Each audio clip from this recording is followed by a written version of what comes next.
Excuse me, did you happen to see where the missing scholars went?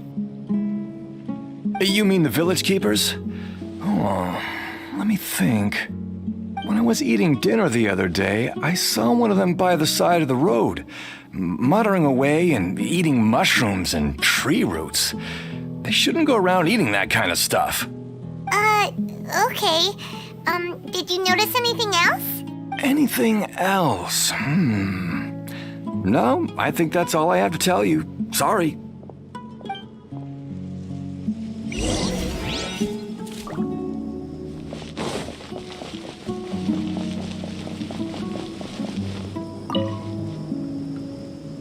The scholars that have gone missing. Have you seen them? Those eyes. Those fierce eyes. You look like a real fighter. Don't change the subject. Right. You were asking about the the mad scholars. I think it's been a few days since I last saw them. I usually go to bed pretty early, so I'm not too familiar with what goes on at night. But honestly, I feel quite sympathetic towards them. Even though they act a little strange, they've helped me in the past. If it weren't for them, my house would have collapsed long ago. Do you also think Grandpa and the others are good people? Grandpa? Oh, hello there. It's little Isak. You mean that nice man who looks like your grandpa's long-lost twin, right? He was actually the one who protected my house. I saw it with my own eyes. He happened to be staying near my house that day and was doing something with his hands on the ground. It still feels pretty surreal now that I think back on it. Did someone teach them how to do that? Well, whatever the case, I'll always be thankful to him and whoever taught him to look out for others. I'm pretty sure that if I ever went mad, I wouldn't be able to do anything like that. Gotcha. Thank you.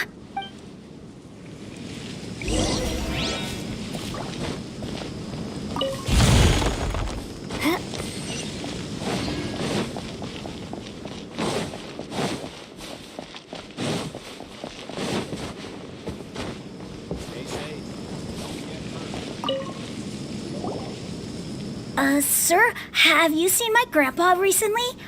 You know, the one who likes to sit and space out near the village entrance. Oh, well, if it isn't Isak. Oh, your grandpa, huh? It's been a while. The last time I saw him, he was spacing out by the road as usual.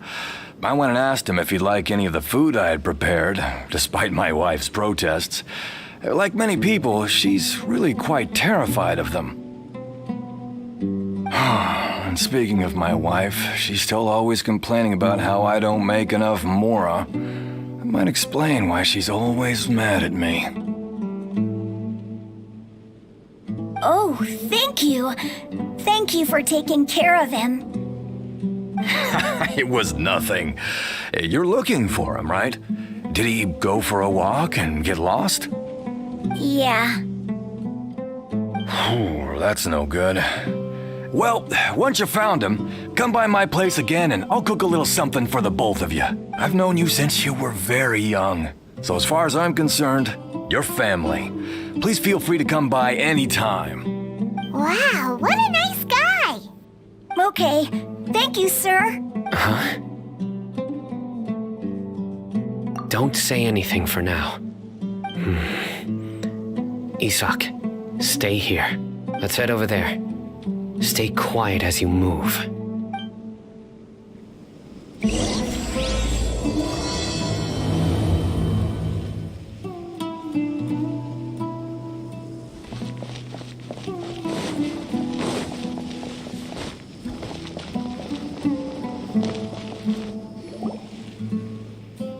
Listen, see if you can make out what they're saying. Have you heard? The mighty Scarlet King, the sovereign of our faith, will soon return to this world. Yes, of course I have. The Scarlet King is the one and only true ruler of this land. Still, you say he's coming back, but it sure doesn't feel like life's about to change around here anytime soon. What's your proof? Haven't you noticed? The village has been getting more deranged scholars than ever. Delavar was saying that many people also went insane just before the fall of the Scarlet King's civilization in ancient times. We don't quite know why, but it seems like there's some sort of connection between insanity and the Scarlet King. Isn't it a sign of the Scarlet King's power that all the mad scholars have disappeared? If you ask me, they must have been chosen as the final sacrifice for the Scarlet King's resurrection. Huh. Now that you say it, that does make some sense. Does this mean our lives are finally going to take a turn for the better? Exactly. Those city folks will get what's coming to them. Now, repeat everything you've just said from the very beginning. Huh? Who are you? Where did you come from? My patience is running thin. You heard what I asked.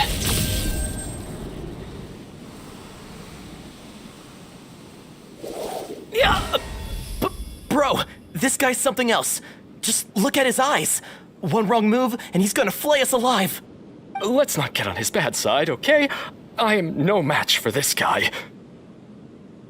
Oh, okay, good sir. What is it you would like to know? Tell me about the Scarlet King's resurrection. Well, I only know a few things from hearsay. I went for a drink the other day and heard others talking about a rumor that the madmen will disappear and that the Scarlet King will return to this land. I'm not making this up, I swear! Hey, go on. Keep talking. It's true. It's all true, sir. We desert folk have had more than enough of those people at the academia. They keep sending us all their mad scholars and won't let us have a good life. Would you want to live like this if you were in our place? The radicals were even more thrilled than me when they heard the news. We're all praying for the Scarlet King's speedy return. Delavar also said that once the Scarlet King returns to our side, it's only a matter of time before we conquer the land on the other side of the wall. They're all willing to serve under the Scarlet King and fight for a share of the glory.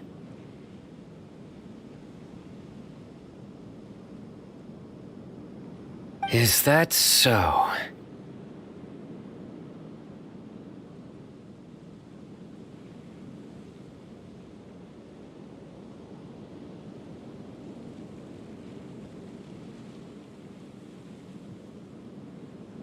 Seems like he still wants to know more. Keep talking.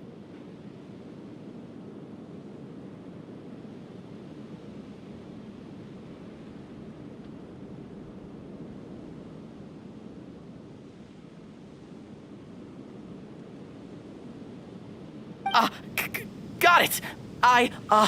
At first, I told myself it was just the drink talking, but then all the mad scholars vanished without a trace, just as the rumor said. Please don't beat me up just for mentioning these rumors. If I'm guilty, then everyone else around here is also guilty. I'm just saying what the others said. The people here really like the Scarlet King, but dislike the Dendro Archon. Where is this radical person you talked about? I haven't run into him over the past few days, so he probably hasn't been around the village. What about you, man? No, not at all. We wouldn't dare lie to you. He's really not here right now. Sounds like you're not too close with the radicals. No, of course not. All we know— I have many ways to stop you from talking, and many others to stop you from sending warning messages. So you'd best just stay home and hope I don't hear of you trying to contact anybody. Don't do anything until I've gotten to the bottom of this. Try something foolish, and even Candace won't be able to protect you. Yes, got it. We'll do just as you say. That scared Paimon half to death. Sino is pretty terrifying.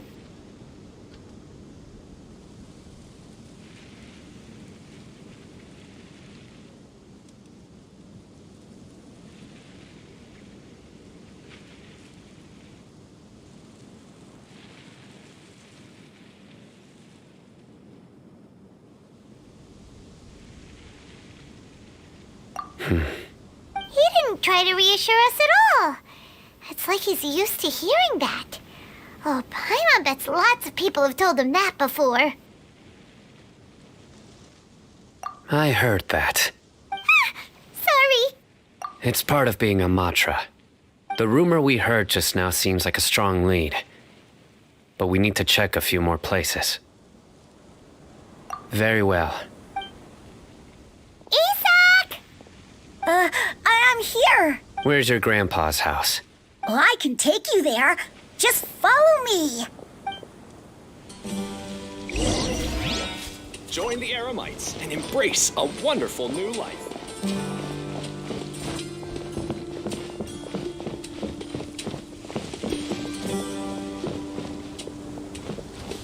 Grandpa? Oh, he likes to be alone. Sometimes he stares at the sky in a daze, and other times he just pokes at the ground with his fingers. Every now and then, he yells out at the top of his lungs, so a lot of people are really scared of him. But he's a good person, really. I know he is. I swear, he's just like my real grandpa.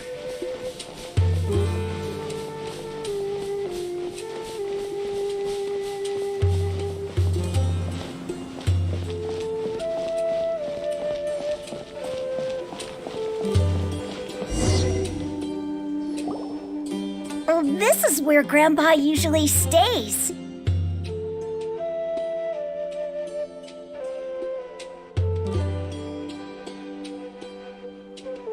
There sure isn't much here. No. Incense? Please don't say it's the same one as before. But are you okay? Are you getting dizzy or need to lie down? There's a scent that you can sense, but I can't. A certain traveler here once passed out from that smell. Thankfully, Tainari saved the day. And then he gave us a long lecture to explain all about how it worked. So, you know Tainari? Huh? You know him too? Are you two friends? Yes. Now that I concentrate, I can also make out the scent of incense. Wait, surely Tainari didn't lecture you too. No. No need.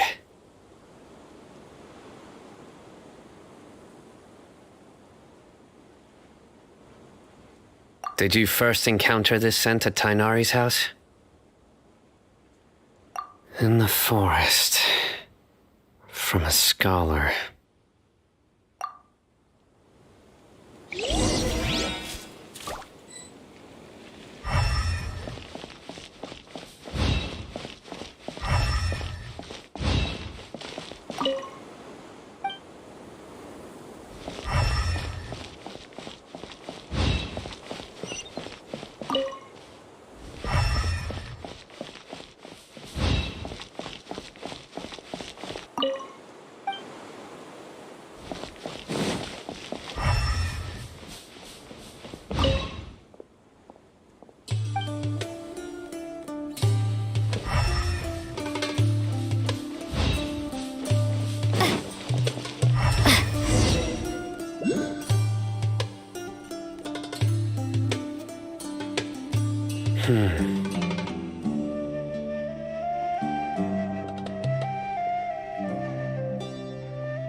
course, I know. Here it is. Take a look right here. Paimon doesn't see anything. Although the traces have been completely buried in the sand, there are footprints here, from the size and shape. They belong to an adult male. This pattern is a common one from this area. The scent is quite faint, but still extant. But who would come looking for Grandpa? He doesn't have any friends. We'd have to ask whoever lured him away with the incense. Huh? So you can lure someone away with just a scent? Hey, what's wrong with liking good food? Everyone's got something they love in life. Exactly. Most scholars are fond of incense, since the smell supposedly helps them clear their minds and discover new knowledge. Even deep within the clutches of madness, they still yearn for their knowledge-seeking days, and will follow the scent whenever it presents itself.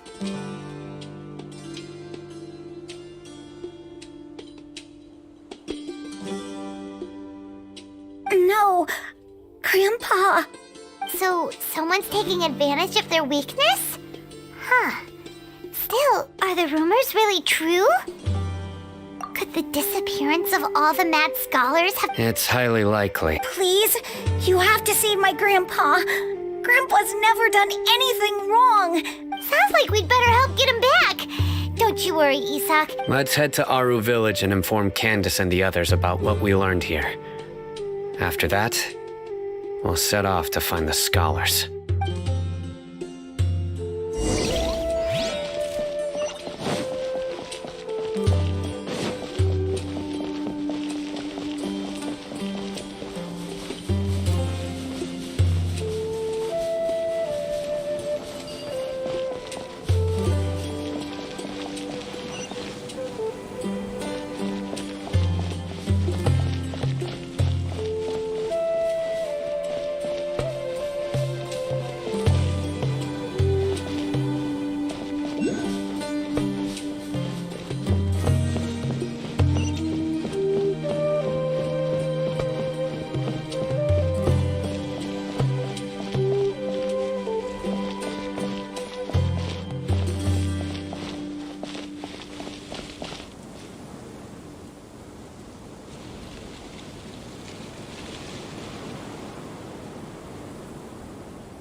Join the Aramites and embrace a wonderful new life. You need to watch out. Right. The darker fabric definitely looks a lot better. That'd be my choice, too. We're back, Candace! We've got a lot to tell you. Ah, welcome back. Sounds like everyone's friends already. Oh, Dia's here too! You bet. So, everything goes smoothly? Reasonably. Alhaitham didn't go with you? We haven't seen him at all. Huh. I saw him around the village entrance earlier and figured he was investigating with you. Did you find out anything useful? I see. So someone used a kind of incense to lead the exiled scholars away from the village.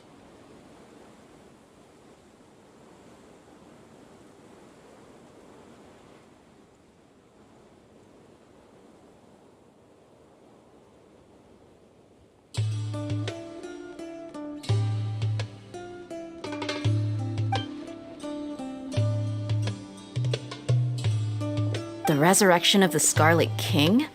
First I've heard of it. Far as I know, the kind of incense you just mentioned is only popular beyond the wall. Scholars are fond of it, but as you can see, there aren't many scholars still studying around these parts. No seller would be able to make a profit here. Not to mention, making incense is a labor-intensive process. You won't see anybody in the desert with the patience to make or sell something that requires that kind of effort. It seems someone from beyond the wall must have been supporting this. Makes sense. So what should we do then? Do we go back to the academia and search for leads there? If it was any other day, that would be your next logical step.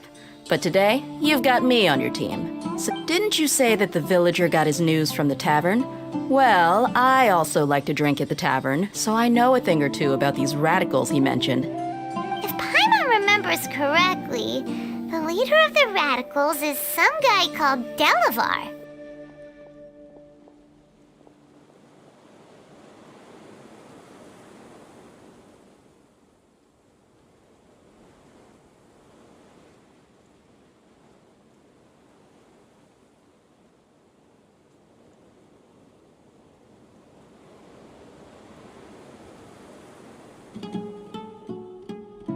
Ah, yeah.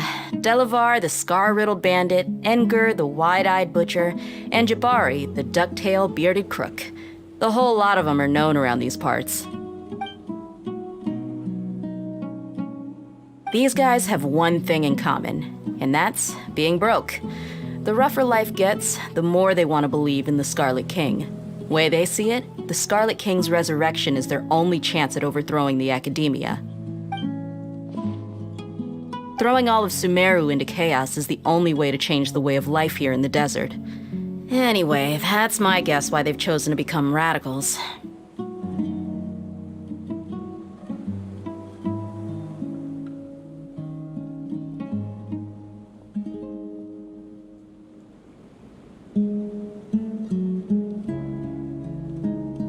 Tia! You're amazing! You really know this place inside and out!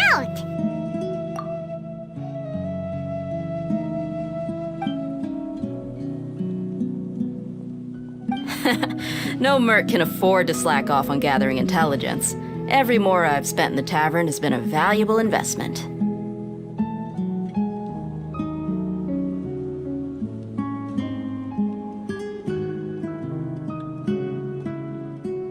Let's head out.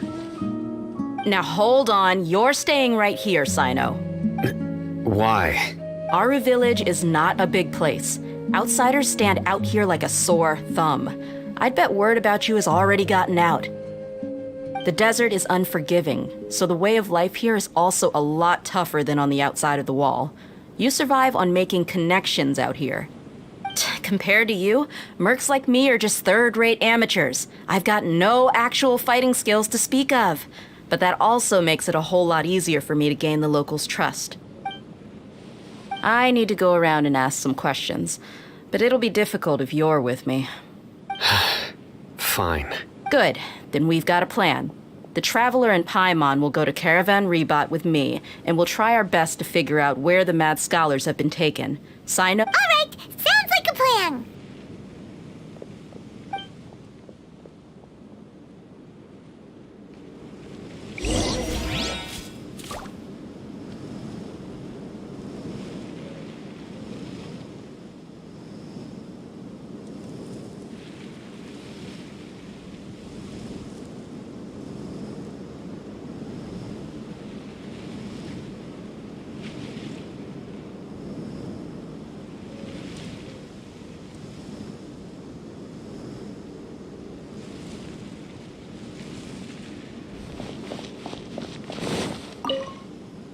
Sino, please don't take offense. I'm sure Dia just wants to help everyone so— I don't mind. Ah, I see.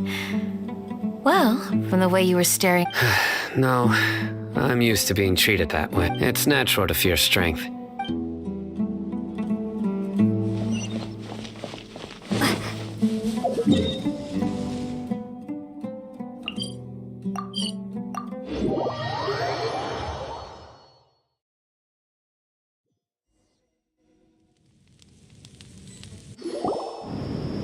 Well, here we are again. Sounds like you're starting to get familiar with the area. Paimon's amazed every time we see the wall of Samiel. How can a wall this tall even exist? I know what you mean. I had the same question every time I walked this way when I was a kid. Also, why is this high wall here? And can a wall really block sandstorms? It was only after I grew up that I realized the wall of Samiel isn't just there to keep out the sandstorms. Sumeru is run by wise and mighty sages. To them, us desert dwellers are nothing but tools that can be used and discarded at their whim. We're cheap labor, like livestock, but easier to control. Even if a child from the desert got the chance to obtain an Akasha terminal, almost all their requests for knowledge would be denied. The academia believes we're underserving. Geniuses like Sataria are 1 in a million. The other children never get a single chance to try and rewrite their fate, even though the academia knows very well that we're humans, just as they are.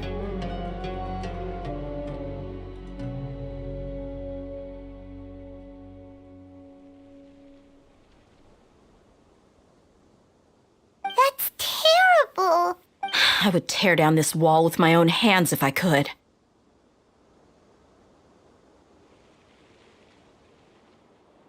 Hey, Dia. You're not thinking about doing anything scary, are you? No, not at all. This place just gets me thinking, that's all.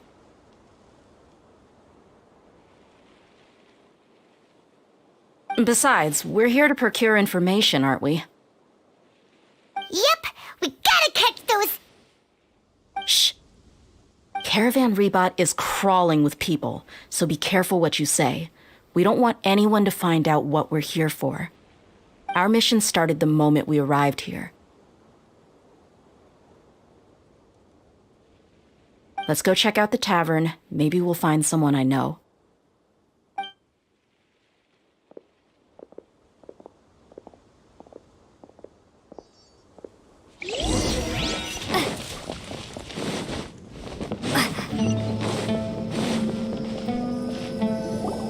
Just our luck. None of them are here today. You mean you don't see anyone you know? Dia, is that you? What a coincidence. Zaki. Finally, a friendly face. Oh, and who do you have with you here? Guests from another land? Hello. I'm Zaki. Dia's, how would you put it? Drinking buddy? We've had drinks together a few times. You could say we go back a ways. Anyway, as far as my friends here, they aren't too shabby, are they? You rarely see any Outlanders so friendly and respectful nowadays. Absolutely. Much better than those people on the other side of the wall. So, Dia, are you looking for someone? Yeah. Have you seen Engur, Delavar, or Jabari recently? Of course I have. Matter of fact, we were all here drinking together just a few days ago.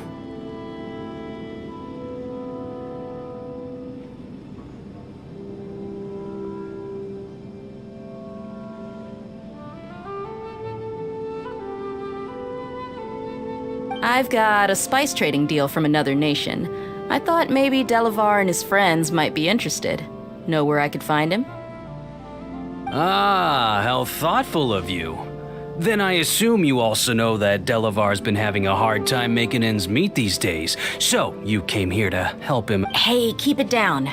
Let's just say I prefer to keep this deal a secret. Y'all at Caravan Rebot are like family. If there's more to be made, why not do it together? Besides, Delavar and his friends have muscle. They'd be a good fit for escorting the goods. Yes, how considerate of you. Delavar's my friend too, so of course I can take you to him. Come with me.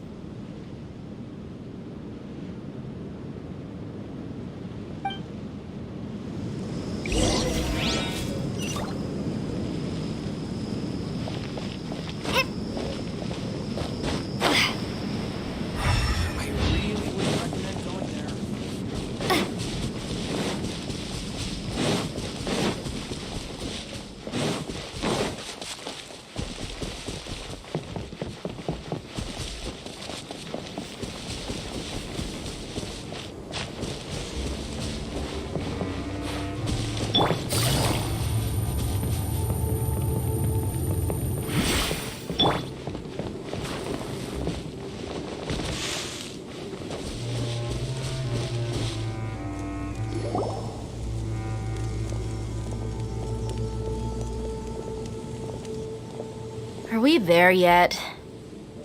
Yep, this is the place. This place is practically deserted. what are they doing in a place like this?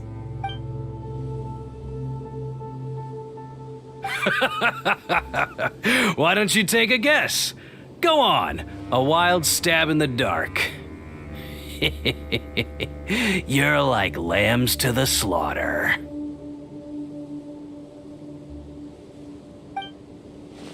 Oh no! It's an ambush!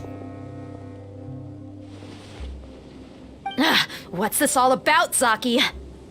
Come on, Dia. You really think we didn't hear about what you said back in Aru village? The boys have kept a close eye on you from the moment you set foot there. Not only do I know that you're looking for Delavar, I also know that you've teamed up with people from the Academia to look for the missing scholars. So, you've been watching us from the very beginning? Uh-oh. Paimon knew leaving Sino behind was a mistake! And you left the strongest one in the village, didn't you? Who do you think you are? You really thought we'd fall for your little business deal nonsense? So you and Delavar have been partners all along. Dia, I guess it's only natural for a traveling mercenary like you to be out of the loop. Those of us who hang around the tavern have stronger bonds than you think. But you got one thing right. We're all looking forward to an uprising in Sumeru. There's nothing more we'd like to see than the desert folk overthrowing the Academia. If that's the case, then I'm sure Delavar wouldn't miss a second of it. I'll be honest with you, if it weren't for what you said in the village, your little monologue about the Wall of Samiel would have convinced me that you're one of us. Delavar. And Enger, you're here too, huh? Long time no see, Miss Mercenary.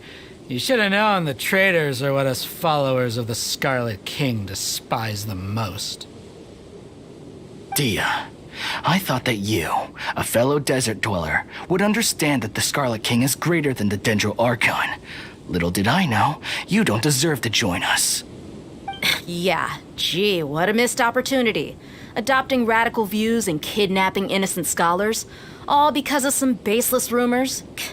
Anything else I'm missing out on?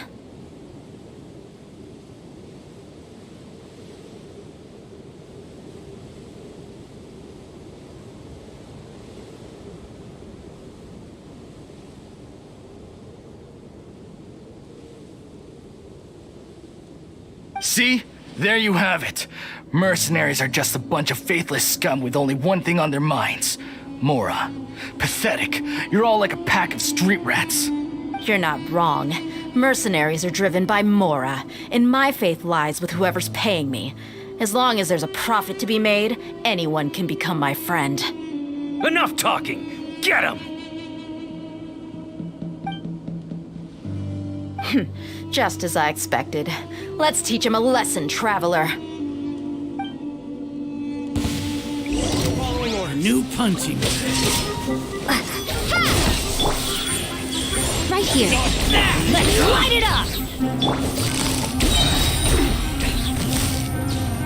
Busted. Things are about to get dicey. Right now. Impossible! How could you? So, what do you think about your meticulous network now, Zaki?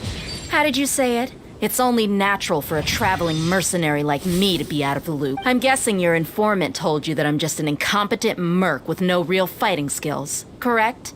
I mean, that is what I said after all. And of course you would believe everything he reported. The only thing you know about me is that I'm a mercenary, but you've never seen me in action. Even though you heard we went to handle monsters together, you believed that Candace was the only one doing all the real fighting. That so-called Flame Mane is just a fraud. She admitted it herself. She just uses her connections to gain the trust of others.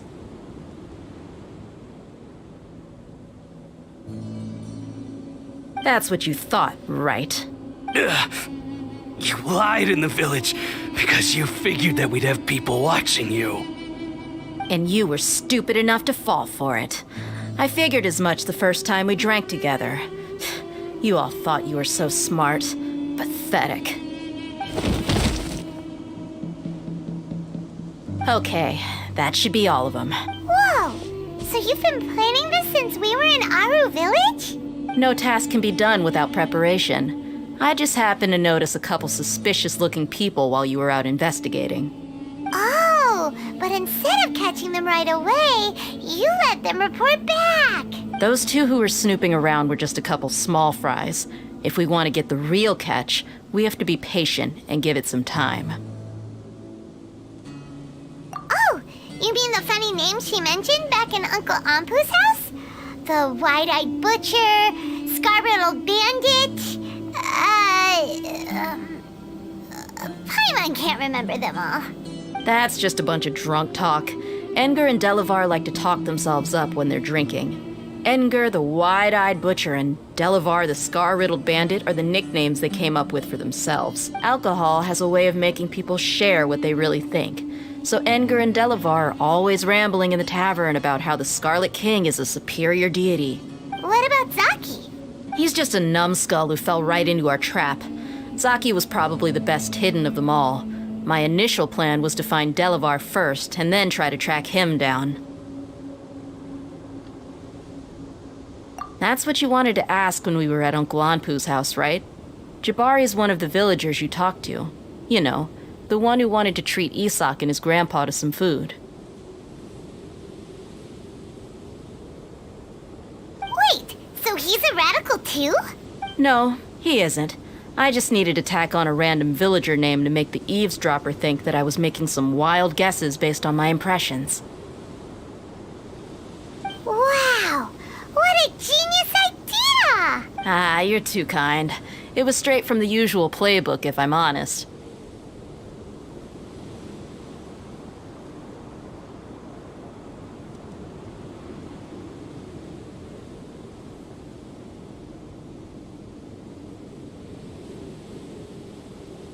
So, that thing you were saying before. About what? About how mercenaries only care about Mora. And that anyone's a friend as long as there's a profit. Does that bother you? What makes you so sure? Dia, do you dislike the Dendro Archon like the other desert folk? You two are pretty sharp. No, I don't have anything against the Dendro Archon. I've heard a lot of nice things about the Lesser Lord from Dunyarzad. I can understand her devotion and gratitude. Dunyarzad's just an ordinary person. There's no way a god would be so involved in the lives of everyday people unless they were truly compassionate. I've begun to realize that the sages are behind everything that's happened recently. The radicals' blind belief in the Scarlet King, making the Dendro Archon out to be an enemy. It's all the Academia's trickery. But I see through it all. And unlike them, I can never be hostile towards anyone who's never done anything wrong. Dia. Anyway, looks like we're done with business here. Traveler, lend me a hand. Let's tie him up and bring him to the village.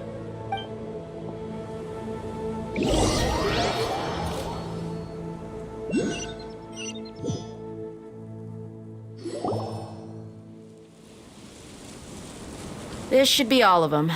I'll let you take it from here.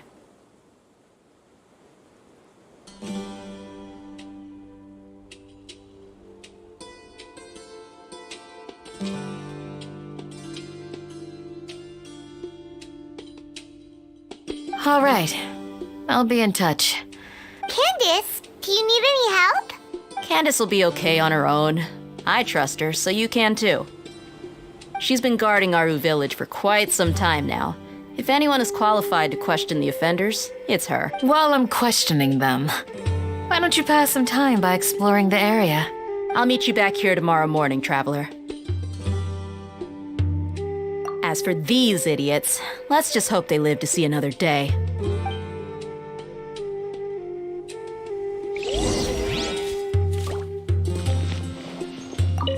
Candace is an expert at dealing with people.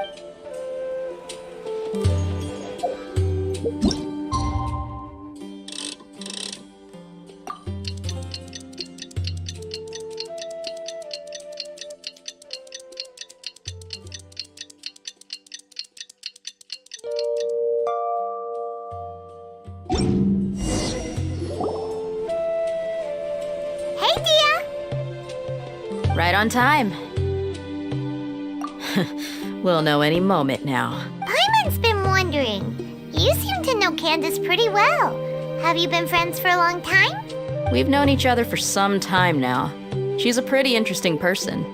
Even though she's an extremely strong warrior, she never misuses her powers against others. Oh, Paimon knows what you mean. Like a lot of martial artists say, never take the fight outside the ring. Yep, I guess you can put it that way. It takes strong convictions to be as dedicated as she is, and shoulder that kind of responsibility. Us mercs, on the other hand, we pretty much live from one day to the next. Well, Paimon thinks you're great too. Really? Thanks for that. Oh, Sino's here, and he's pretty early too. Yes, I was here yesterday to help out a little. To help out? By doing what? Sharing some interrogation techniques. Oh, you mean you taught Candace some more persuasive methods? Right. Come on in, everyone. Come on, let's go inside.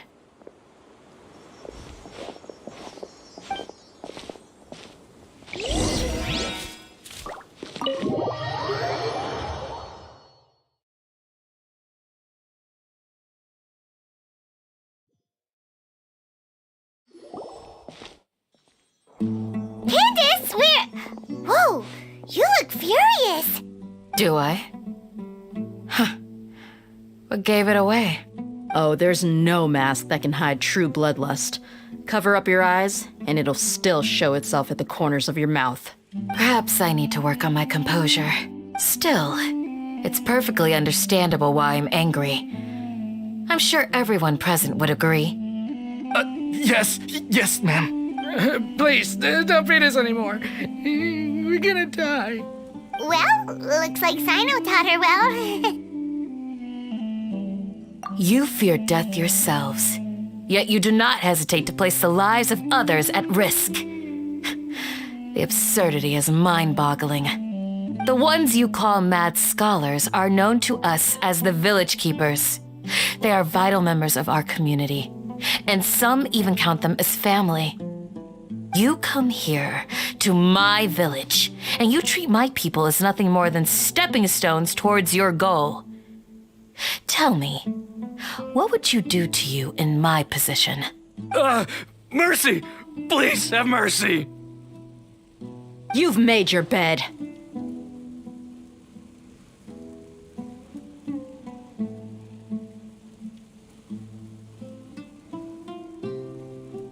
We may both be desert dwellers, but there is one thing that I understand better than you. The resurrection of the Scarlet King will only result in war. And war serves no one. The people of Aru Village care little about which god is in power. Life may be tough and tiring, but we wish to preserve our way of life. A war would only cause us to lose all that we have. And that is not a responsibility that you can afford to shoulder. We understand. We're sorry. I'll tell you everything I know. Please, just let us go. I'm listening. You might not believe this, but it wasn't us who came up with this idea. Someone was spreading rumors in the tavern. That's how we ended up hearing about the Scarlet King's resurrection. Some mystery man told us that mad scholars will make the perfect sacrifice to usher in the Scarlet King's resurrection. They give their lives, and we can get anything we wish for. They're called village keepers. Slip up again, and you'll regret it. Yes, sorry. It was all that mystery man's doing. He told us to spread word about the Scarlet King's resurrection and talked us into helping him. In return, he said he'll help facilitate the resurrection process. I'm not sure. That's one. Huh? One what? Strike. You get a total of 3. Then, you die by my hand. Wait, I'm telling the truth. We don't know anything. It was all him. 2. He got us to lure them out of their houses in the night with some kind of incense. We take them to a junction outside the village. Then the mystery guy takes them from there.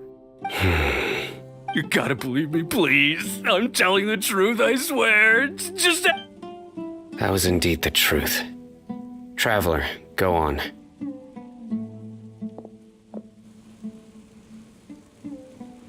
You have to believe me. If I knew that, I would have told you his name right away. I'm not risking another beating to keep his secrets. No way. That guy, he wears a cloak, and he's always careful to cover his face. He calls himself the Scarlet King's envoy. I believe I may know what's going on. Uncle Anpu? What do you mean?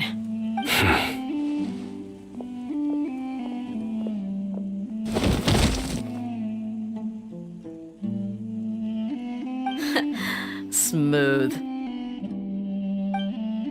Okay, speak. If my suspicions are correct, this mystery man they speak of could be from the academia. Some time ago, people from the academia attempted to take the... It strikes me now that this secretive character... Which means it's highly likely that the academia was purposely spreading a false rumor to trick the radicals into delivering... They were the ones who brought them here to begin with. Now they're trying to take them back? We aren't gonna let that happen. Not the academia again. Just as I thought. But what could they want with the village keepers? People are nothing but tools in the eyes of the academia. A change in their plans likely means they found another way to exploit the scholars. Regardless, our top priority now is locating the village keepers. You're right. Isak is still waiting for news on his grandpa. Time to go. Let's leave the village and try to track them down. Yes. Pack up and get ready to leave. You got it. Candace, I'll let you deal with the radicals. Leave everything outside the village to us. All right. Let's meet back here once everyone's ready.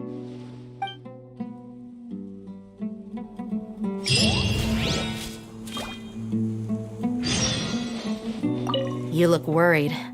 Thinking about the village keepers? Yes. I'd look for them myself. You have a strong sense of belonging here. I guess I'm the opposite. Mercs are stray dogs, wherever they go. Dia, don't say that. You can be a part of this community too. Thanks. I'll let you know when I feel like joining.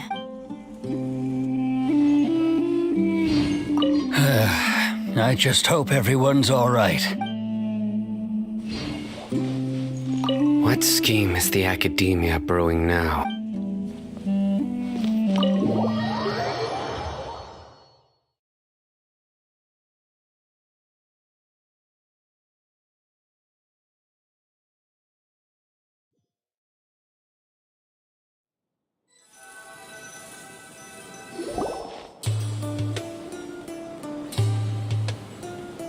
Let's get some food in us and then we'll... Whoa! Where did you come from? Well, as you can see, I am merely sitting here and reviewing what we have deduced thus far. You were gone for ages! And now you're suddenly sitting here musing to yourself? Where have you been anyway?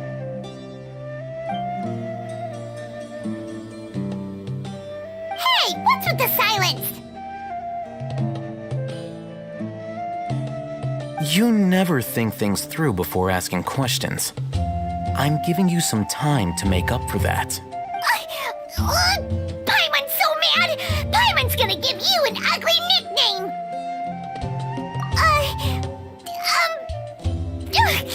Never mind. Paimon's got nothing. There's just nothing super obvious to pick with this guy. Well, you've heard nothing to suggest I left this whole time. So clearly, I stayed in the village to investigate. Anyway, you plan to leave Aru village and keep searching for the truth of this matter, yeah? Yep. We're not gonna find out anything more by staying here. Enough with the silent treatment! No. I'm just surprised that you decided to team up with him. All Hatham, you haven't helped us out at all ever since we arrived at Aru village. Bold of you to question our choices. Yeah, you're all talk. While you were investigating, I had my own work to do, which I've now finished. Really? Paimon doesn't believe you. To be honest, we aren't really a team, so I have no obligation to inform you of my whereabouts. Not to mention that going separate ways allowed me to find some important information that you all had missed. Huh? Right here in the village? Correct. What did you learn? I'm going to take you to someone. But before that, you need to understand where she's coming from. What does that mean? How do you think the residents of Aru Village feel about what we're doing? In other words, do you truly believe every single word the villagers tell us? You mean some of them lied to us? Hiding the truth does not necessarily equate to lying. Again, these people have their reasons. Remember what Gandis said? Most people in Aru Village don't necessarily care which deity is in charge of Sumeru. That's because whether the Scarlet King or the Dendro Archon has power is of little significance to them. By contrast, the perils of their daily lives are ever-present concerns. They won't simply share everything they know with you without good reason. That's why you believed there was no further information to be found in this village. Glad you're following along. Among those you have talked to, there's someone who was consciously keeping you out of the loop. In fact, she's been observing your every move since you arrived. The reason being, to someone who only wants to live their life in peace, any external factors introduce unpredictability into the equation. Those eyes, those fierce eyes. You look like a real fighter. Don't change the subject. It's quite obvious that she's intimidated by Sino's authority and strength. Right. You were asking about the the mad scholars. She corrected herself mid-sentence because she's aware that there are Scarlet King fanatics in the village. If she sounds too friendly towards the village keepers, she could easily make herself the radicals' next target. I think it's been a few days since I last saw them. I usually go to bed pretty early, so I'm not too familiar with what goes on at night. Remember? She made a point of denying her involvement in anything that occurs at night. But honestly, I feel quite sympathetic towards them. Even though they act a little strange, they've helped me in the past. After speaking to the village chief, it became clear that the village keepers had protected Aru Village at night. In other words, the young miss was very much awake during that time. Then why would she lie? By getting involved with an outsider, she risks drawing unwanted attention to herself. I'll pass on this one. You said that she is afraid of me. If so, it's best if I stay out of this. We're on it!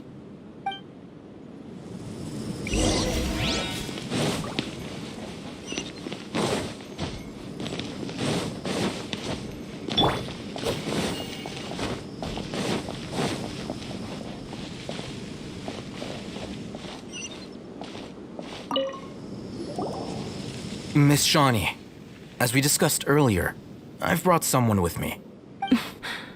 Mr. Alhaitham, I'm aware of where you stand, but how can I make sure that your friends think the same as you?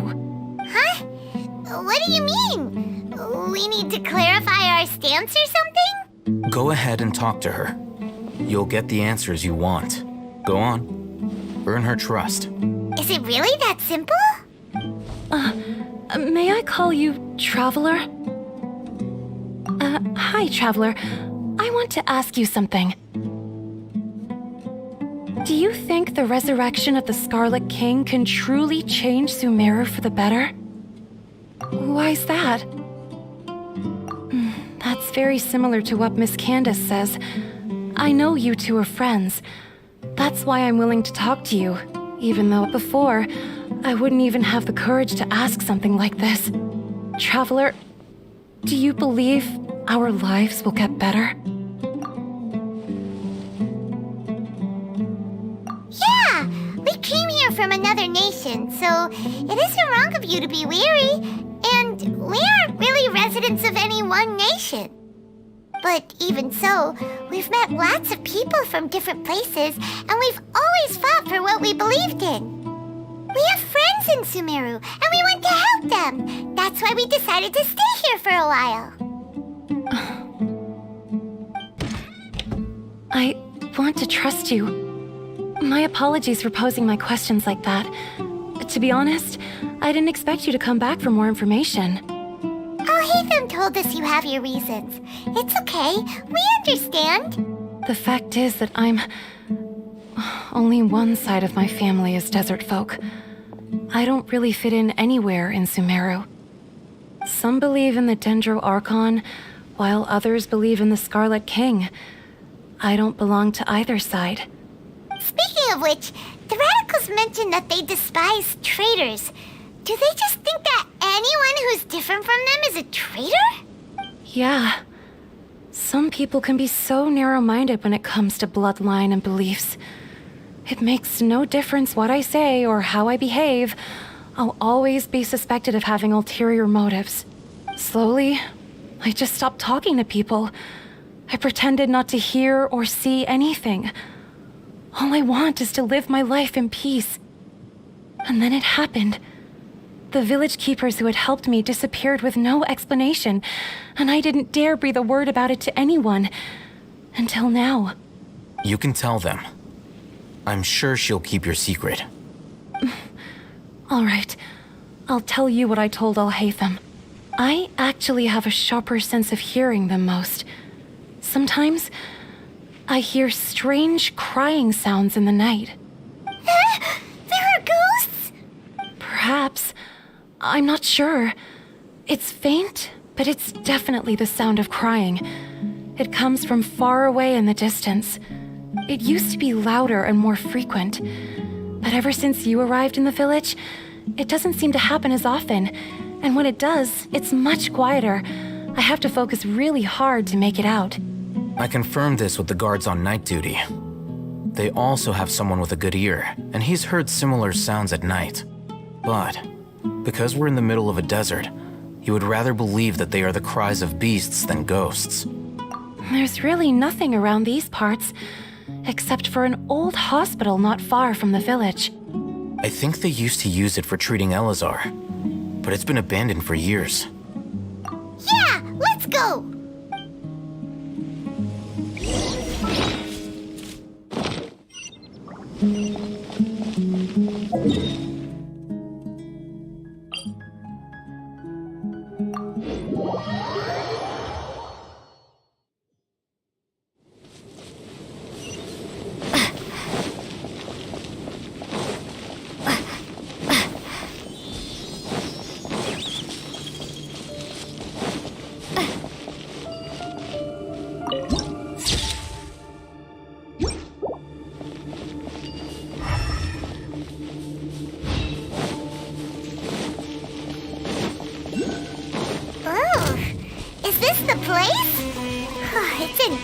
Shape, and there's sand everywhere. Ah, monsters, watch out!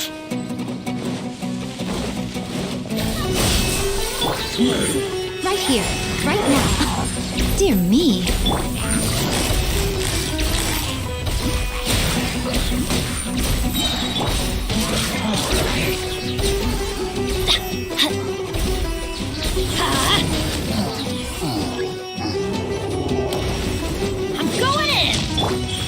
Emerge, right here. Quietly now. Scatter! Spring force! Let's light it up! Emerge. Gotcha. Propagate! They were easier to deal with than Paimon had expected. Super strong bandits? Or monsters taller than buildings dropping out of the sky? Or, something like that.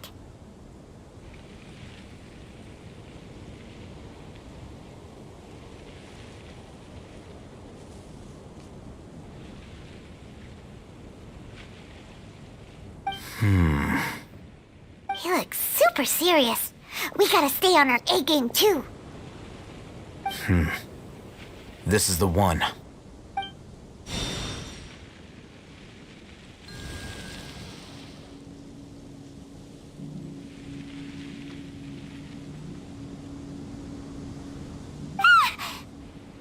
Let's go in and take a look.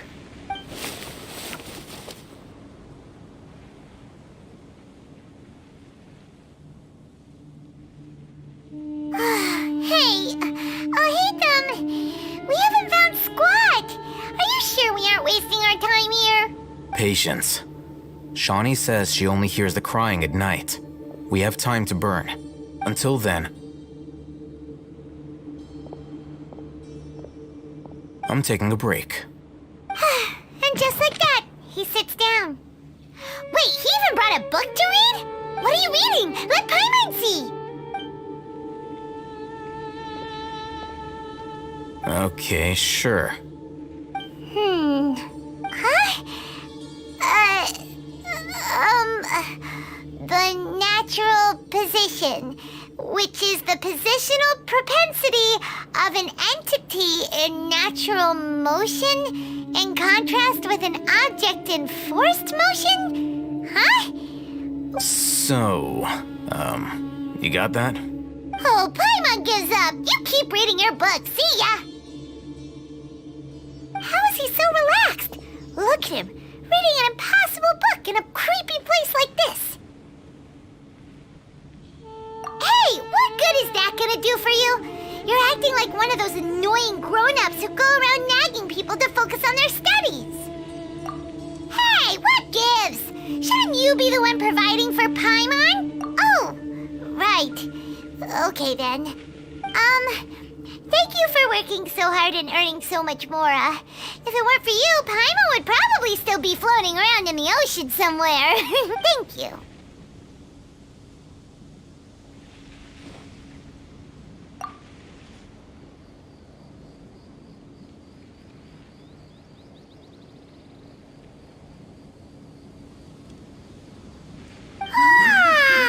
Paimon's getting so sleepy. Huh? What was that sound? There it is. It's coming from that direction. Is the sound coming from here? Huh. Paimon's not seeing anything. It's from below.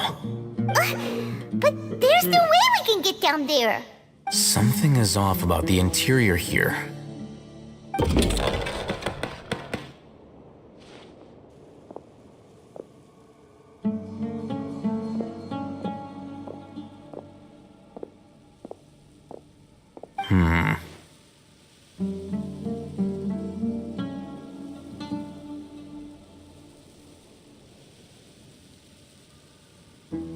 As I thought, there's a hidden structure. Wow. It's like they tucked another hospital into this one. Oh, it looks like there are other mechanisms around here. Let's keep exploring.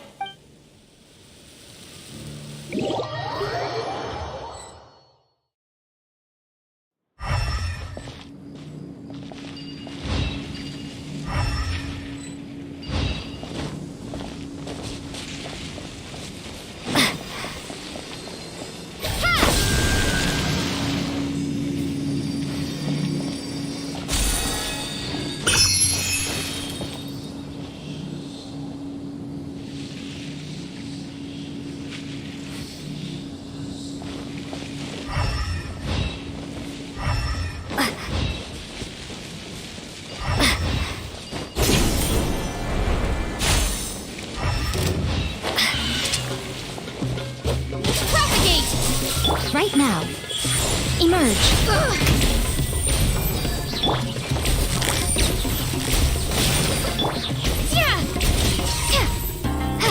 Scatter!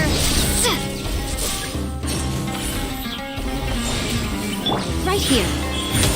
Emerge. Propagate! Teamwork is dreamwork! Right here. Ha! Busted.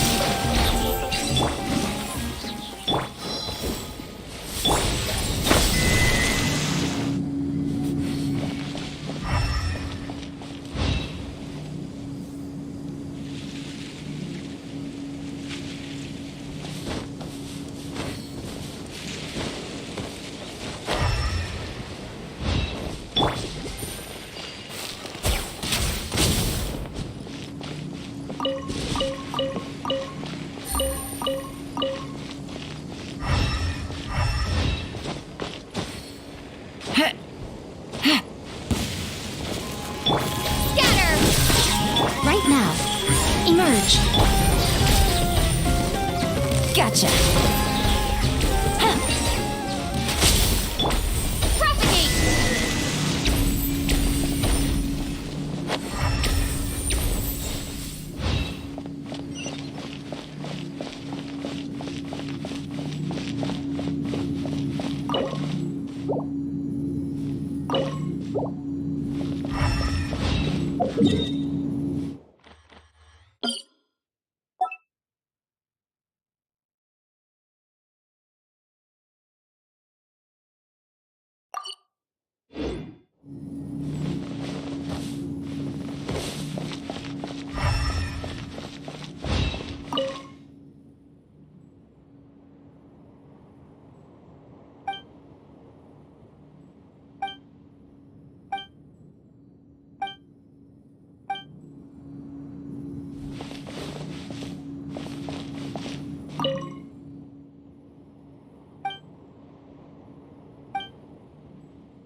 Look!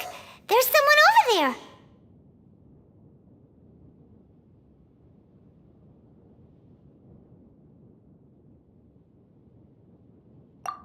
Good idea! Let's approach him slowly without alarming him.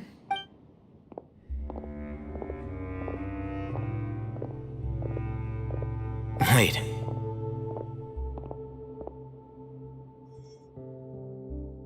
You're... He can't speak, and his eyes are unfocused. But also, why is he the only one here? Didn't expect to see him here. You know him? He's Razak, a senior of mine at the Academia. He's a scholar too? Is he the kind that holes up in a forest and mumbles stuff about training? No. And that's the problem. Razak was never involved in any of those things. He never trained in the forest, let alone reach Satyavada life. Leaving that question aside for the moment, him being here alone means that we might be too late. Looks like they've already taken everyone away. For whatever reason, they left Razak here. Perhaps they simply didn't have time to come back for him. There are drag marks on the ground. They're clearer by the doorway. Someone was forcefully drawing a cart that was loaded with something heavy. Loaded with people? That is one possibility.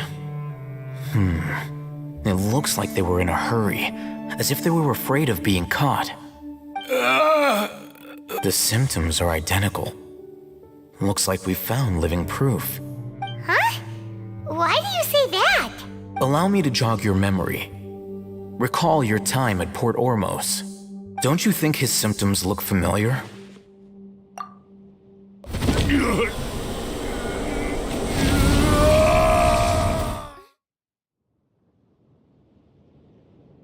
Oh, now that you mention it, they're acting the same way. Correct. The Academia is behind all of this. It isn't difficult to deduce their rationale. First, the Academia spread a false rumor of the Scarlet King's resurrection, emphasizing the role of the village keepers, the mad scholars who were exiled to Aru village. These rumors were all the persuasion that the radicals needed, and those based in Aru village leapt into action. As well as being able to exploit the radicals for their own ends, this scheme has one further advantage to the Academia. All the risks and responsibilities are offloaded onto the Scarlet King's followers. Life for the desert dwellers has been brutal ever since the Scarlet King's death all those years ago. Beneath the surface, feeling many would give everything they have for the prospect of something better. Anyone looking to exploit that for their own ends simply needs to make a few empty promises. Even if complications arise, people will see that those involved are all followers of the Scarlet King and look for no further explanation than differences of belief. A deep-seated mistrust of the desert and everyone in it by the rest of Sumeru will make sure of that. The notion of an academia plot wouldn't even cross their minds. It may seem like a simple strategy, but it is able to work wonders under Sumeru's current circumstances. Oh, that makes a lot of sense. It's in line with the village chief's theory, too. But there's still one very important question. Wasn't it the academia that brought the scholars to Aru Village in the first place? Throughout this process, one thing has changed. The scholars' identity. First, they were scholars. Then, they became lunatics. After that, they were exiles. And finally, they become missing persons. An exile is still patently a living, breathing human being. But when someone becomes a missing person, that is brought into question. If you can't find someone, you have no way of knowing what exactly happened to them. That makes missing people an ideal resource. Resource? For what exactly? One possibility is that the information in their brains could be extracted into knowledge capsules. Extracted? You mean canned knowledge comes from people's brains? With the technology of the Sumeru Academia, it's entirely possible. Perhaps the process caused them great suffering, which is why they cry out in the dead of night when no one is watching them. So, the human brain... Nope, nah, Paimon doesn't want to think about this. I'm the Academia scribe, after all. I'm familiar with their projects. Anyway, judging by Razak's state, the contents of a divine knowledge capsule were extracted from his mind. But something went wrong in the process. Or perhaps his curiosity got the better of him, and he used... Paimon's a little confused. Can they just use anyone's brain?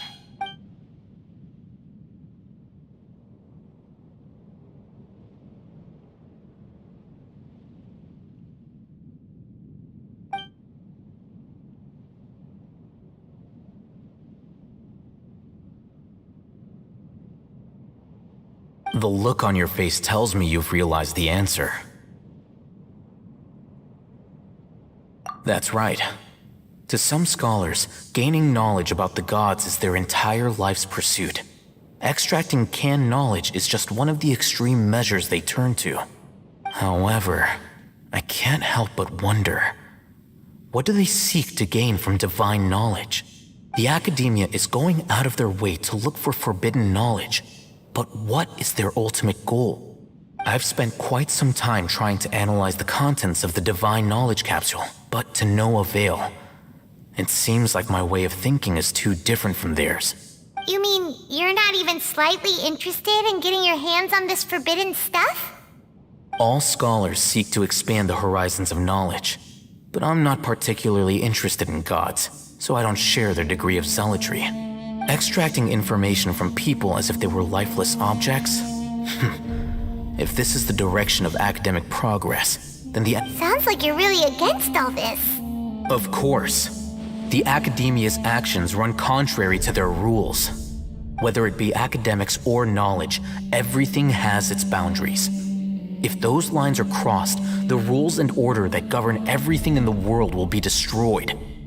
This matter needs to be corrected. Just like fixing a typo in a book. Wait, didn't you step in to help because you felt sympathy for those poor people? Not to be callous, but no. My criteria are a little more restrictive than that. There is no shortage of suffering in Sumeru, and the same can be said for the rest of Teyvat as well. What do you plan to do about that? Save every last person? Probably not. Paimon's not sure. You can say that. Simply put, I don't blindly place my faith into strength or heroism. I do what I want. The divine knowledge capsule is something I want to investigate in full. That doesn't mean I'm willing to take action for the sake of a few strangers.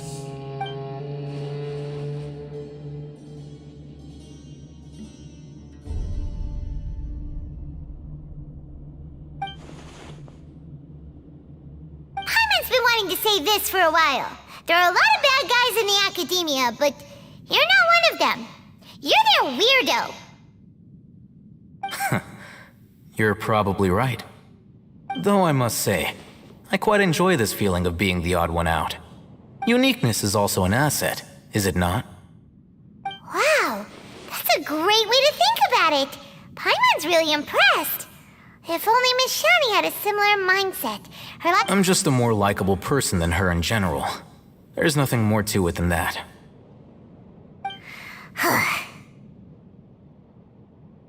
He won't last long if we leave him here. Let's take him with us. We'll work out our next step after we return to Aru Village.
We're back! You must be tired. You should rest and take some water. What's the situation? Who's this? Unfortunately, somebody who's too young to take on the role of Isak's grandfather. Nevertheless, he's one of the people we're trying to find.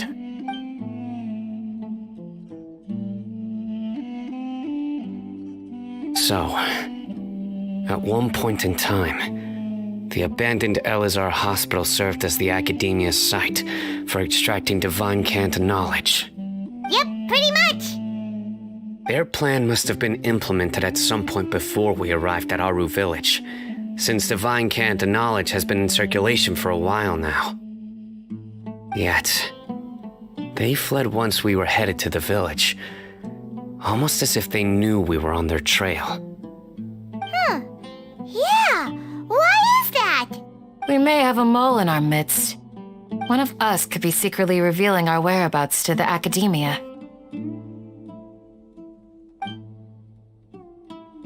Huh? Are our friendships that shallow? Looks like none of you have realized wherein lies the issue.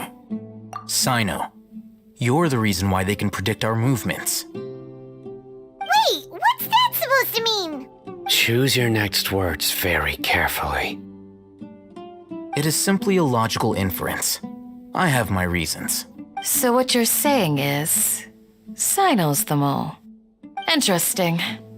And here I thought you were the most suspicious one, Alhaitham, since you were always acting alone.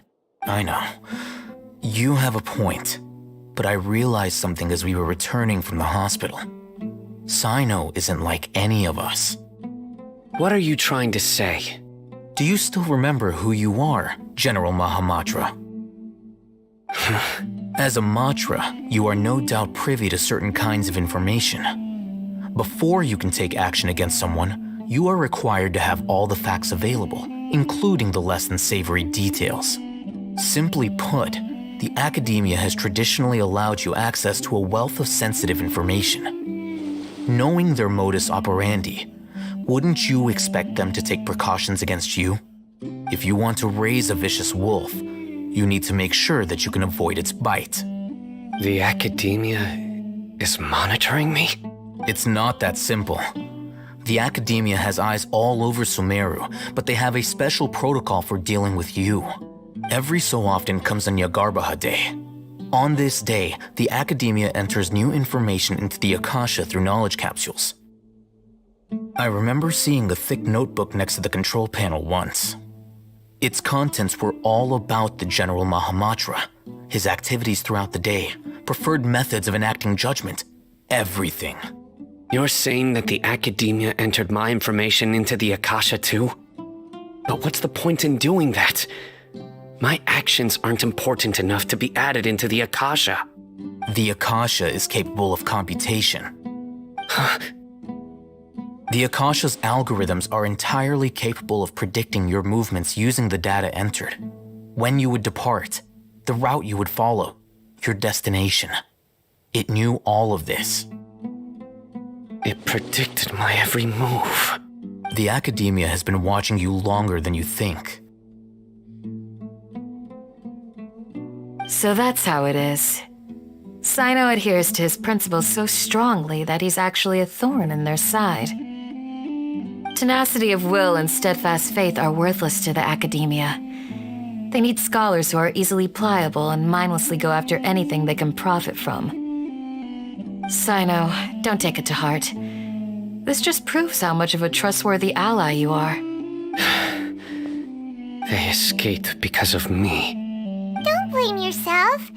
It's not like any of us would have known. I have an idea. If they predicted my movements, then I might be able to guess where they went. Whoa, you bounced back fast. There is always an opportunity for safety after danger passes. Oh, so that's how it is! Paimon gets it now! If the Academia is trying to avoid Sino, then the safest place would be... Yep, that's right! They'll want to proceed in the direction opposite of where I'm going.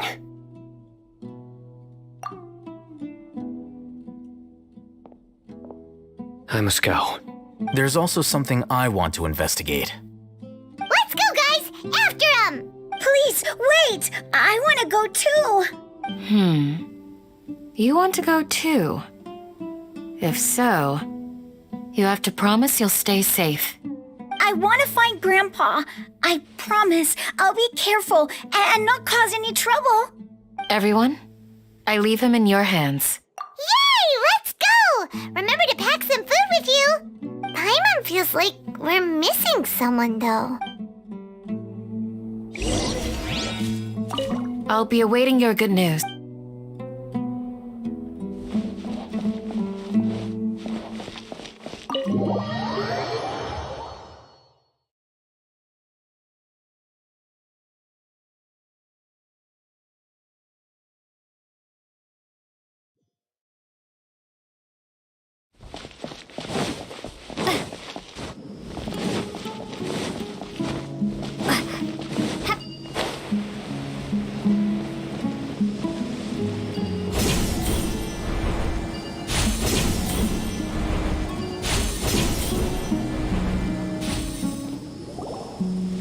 So, where do we go from here? Yes. After leaving the village, we should head straight toward the desert.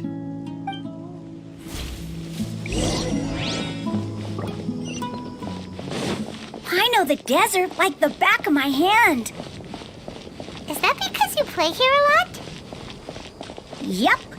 One time, Grandpa almost got lost in the desert, but I was the one who brought him back.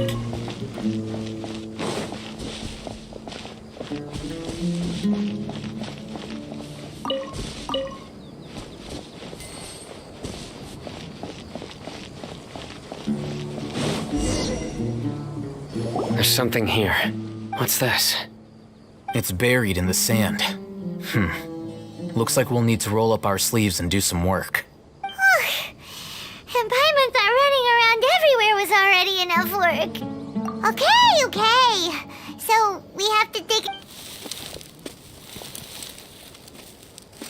These are likely fragments of an Academia-developed device, something akin to a headset. Looks like there were more than one village keeper. They must have been escorted this way because there are device fragments scattered around here. Let's split up and search the area. Chances are that we'll find other things nearby.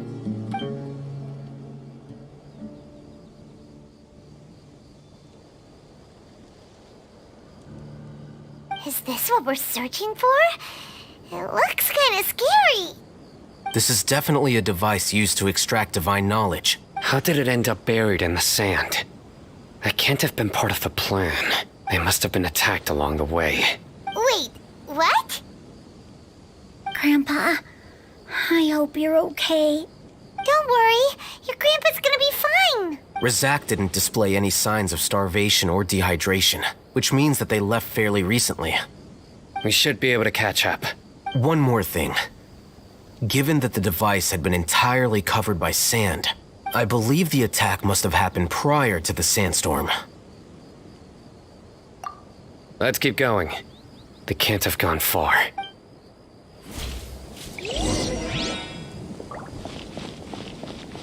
Ugh, running on sand is so tiring. But you're flying, aren't you, Paimon? Is flying over sand tiring too? Ugh, of course it is.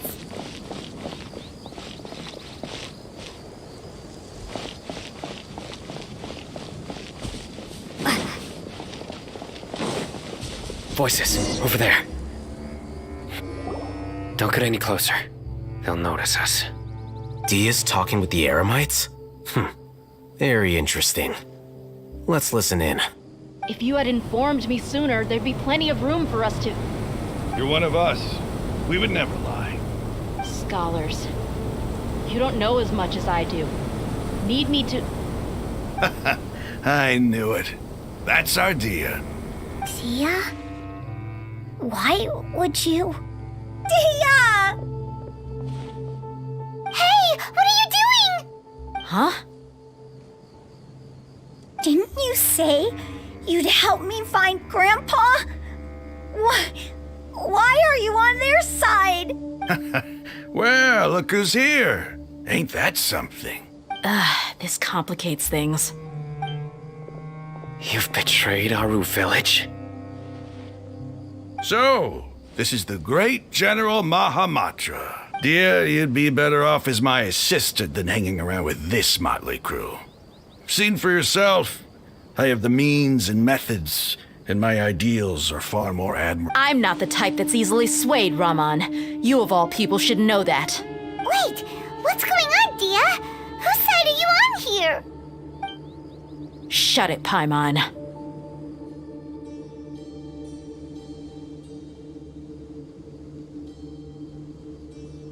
It doesn't matter. Whichever side you pick, nothing could deter us from the grand mission of resurrecting the Scarlet King. Once our Lord of Old returns to this land, we will have a new beginning. Face the facts, Raman. It's not gonna happen. You should understand that more than anyone. Have all your years as a merc taught you nothing about placing hopes in a ruler? I'm a desert dweller and a proud follower of the Scarlet King. Whether I live by the edge of the sword or in peaceful comfort, my soul will always carry. It's not too late yet. The village Mad scholars aren't gonna bring the Scarlet King back to life. You don't understand, my dear lady.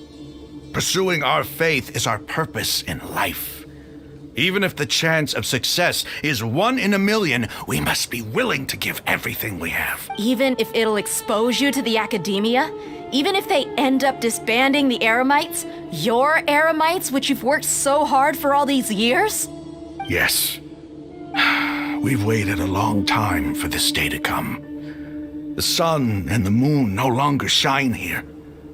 All you see now is cracks in this desiccated land. With these scholars in our custody, we'll stomp the Academia's forces and fight our way beyond the wall of... Ridiculous. Think about it. The Academia controls the entirety of Sumeru. Your powers are negligible in comparison.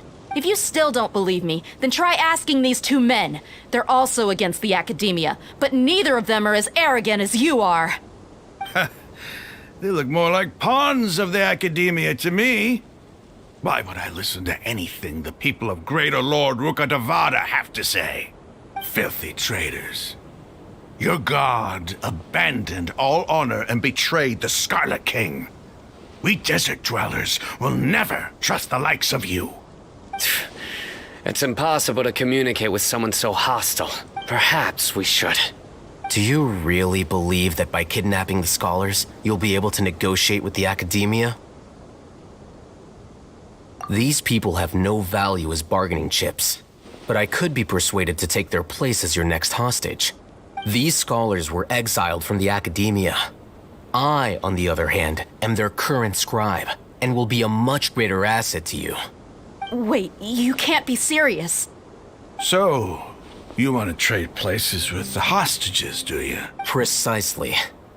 Any wise person would gladly accept my offer. What are you thinking? What if they decide to kill you instead? Well, that would be bad luck for me. However, I'd get the chance to observe the scholars, perhaps even find out the truth. Think you can talk me over with that confident look of yours? I'm not trying to persuade you. I'm using this as a means of joining forces against the Academia. You are the scribe. What do you have against the Academia? Not all desert dwellers believe in the Scarlet King, and the same applies to the Academia. Why must all knowledge seekers approve of the Academia's way of doing things?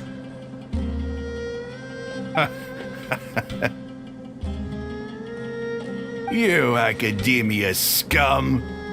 Every last one of you is nothing but a hypocrite, just like everyone else on the other side of that wall. Not so fast. I'll hate them? Do you stand by everything you just said? I never make empty promises.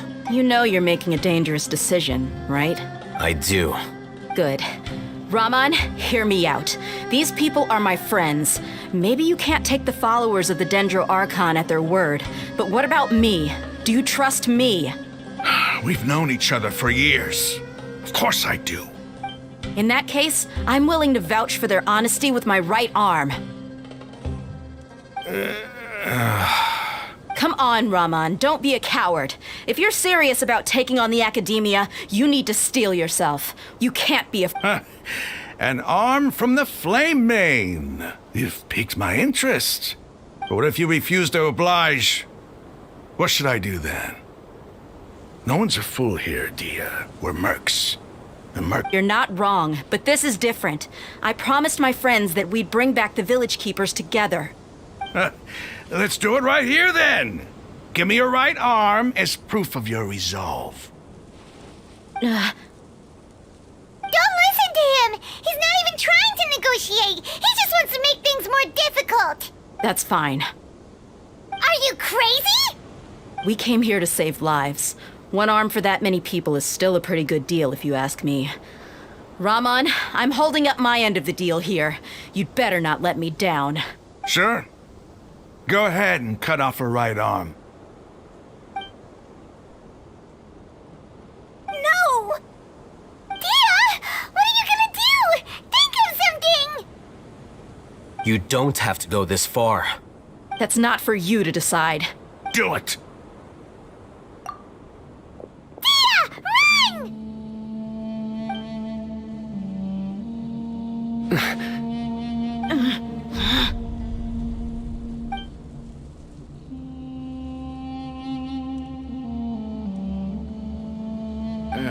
Stop!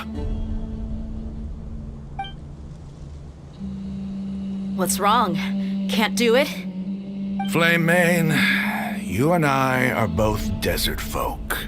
Cutting off your arm is no different than cutting off my own fingers. Where's the scent?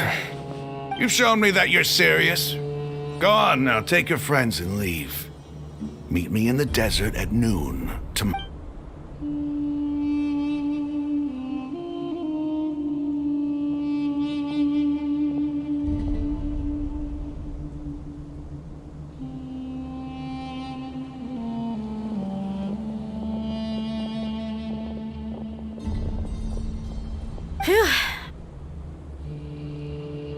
I was really counting on him not going through with it. Dia! That was crazy! Have you all lost your minds? What if he'd actually cut your arm off? Then I'd just have to hold my claymore with my left arm. Okay, I'm sorry. But sometimes when you're out on a limb, you got— Don't ever make a promise like that again. I can deal with the likes of them. If it came down to it, you would not lose to them either. I don't doubt it, Sino. But this is about more than me and them. There's a lot more where they came from. Even if we got rid of one bunch of radicals, there are others out there. Wiping them out would do more harm than good. As you wish. I'm sorry, Dia. I should have stayed put and listened. I should have trusted you. It's okay. I promised you I'd help find your grandpa, so I'll do whatever it takes. Whatever it takes? You just might be scholar material. Huh? Are you serious? The Eremites once said that I was a lunatic. Perhaps a little madness is essential to be successful in research. Why does it feel like he's using his praise for me as an excuse to brag about himself? Okay, let's get moving. We should head back to the village and rest up. Today was just a trial run. Noon tomorrow is gonna be the hard part.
Looks like we have everyone here.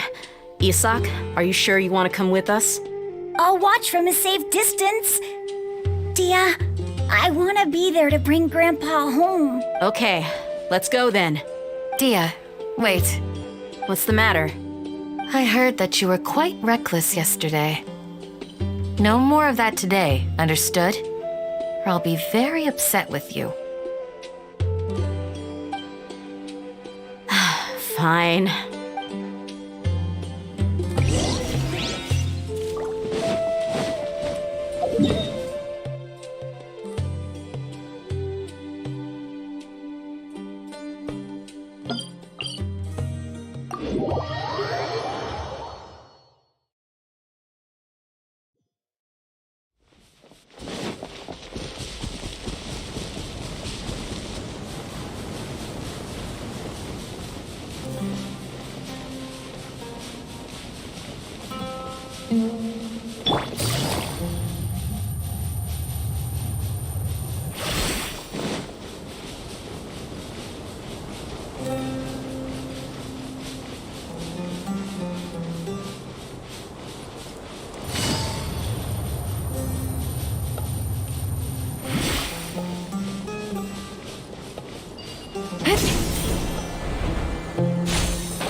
They got here before us.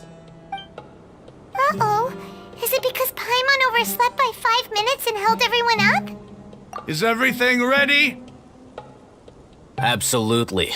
Although, you brought fewer people than I imagined. Bring him over.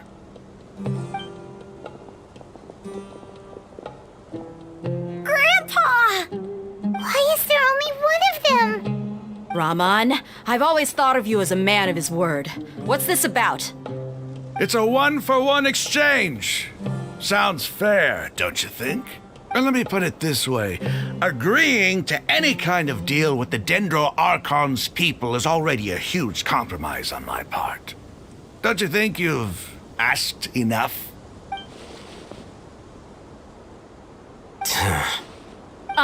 You stay right there!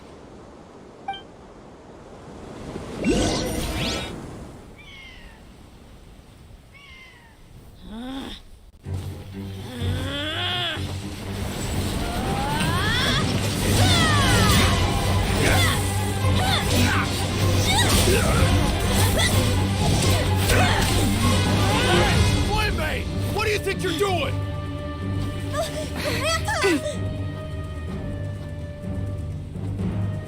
Don't you see this blade here? You coward! Why are your hands shaking? Wait a second! It's a earthquake!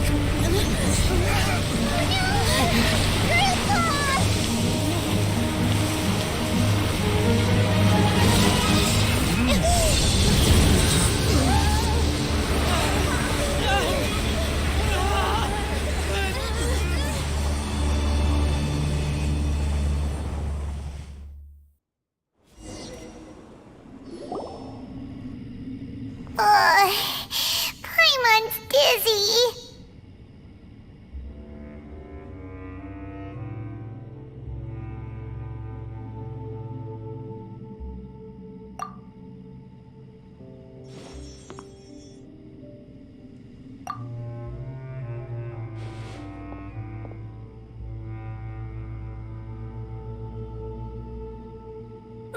This day's going just great. What a nuisance. The sand dune collapsed. I saw an energy field. The village keeper protected us. It glowed green with dendro. Just like you said, it may well have been the remains of Lesser Lord Kusanali's power inside the scholar's body. The Dendro Archon. Grandpa? Grandpa? Oh no. He's getting confused again. Hey, look around you. Did there used to be a temple here? It seems that when the sand dune collapsed, it exposed these underground structures. The symbols on the gate belong to the Scarlet King's civilization. This structure must be ancient. Over time, the sandstorms completely buried it and left it could have been an underground palace in the distant past. Oh, a miracle. Praise the Scarlet King! What's he doing here? And his men too? They must have fallen down here with us. Pretty lucky if you ask me. Most of them seem in really bad shape. Except for him. He got off lightly. Mind your head. No, this isn't the time for conflict. Our exalted lord has shown us the way to his sacred palace. He's not actually gonna go in there, is he? As it happens, I want to take a look inside too. What are you doing? Don't you think it's curious? 1 minute, Lesser Lord Kusanali's power protects us from harm, and the next, remnants of the Scarlet King's civilization appear. Two major deities are vying to showcase their power to us. It would be a shame not to witness them both. Paimon thought you weren't interested in gods. Indeed. In my view, gods are just a higher form of living being, or creature, you could say. New discoveries are always worth investigating. Whether they have anything to do with gods is neither here nor there.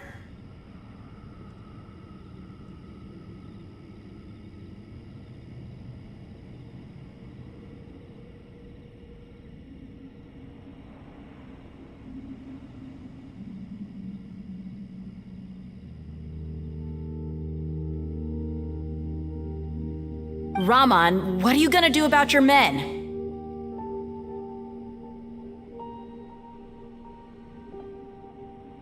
I'll just let them lay here. The Scarlet King will take care of his people. Right now, I'm going inside.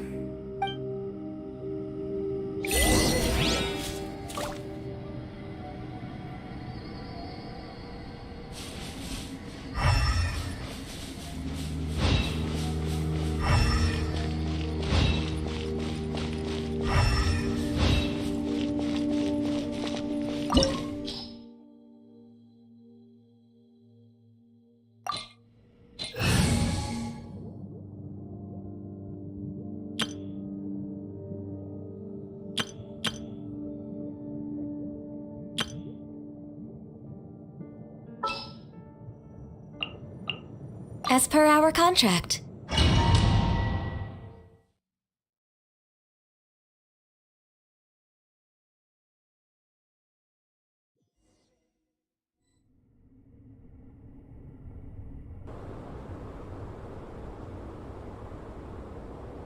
It's full of life here. This defies comprehension. It looked completely desolate from the outside. Yet, it flows with energy inside. Yeah, and there's so many plants. It's so pretty. Sir Raman. Huh? Me? Do you see another Raman here? Are you mocking me? What do you mean, sir?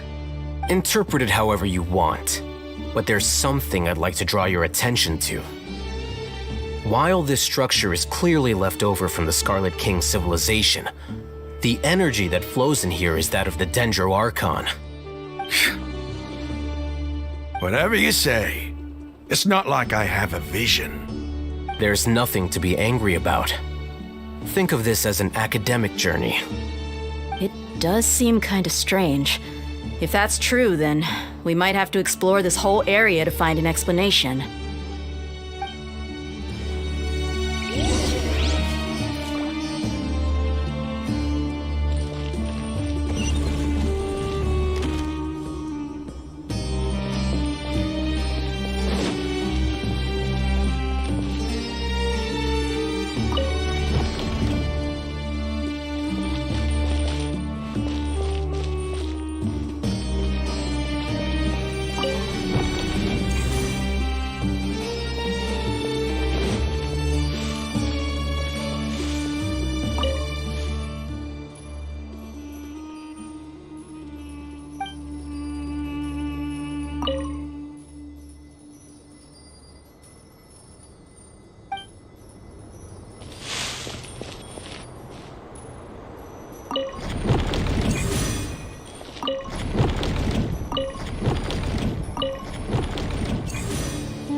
Right here. Emerge. Right now.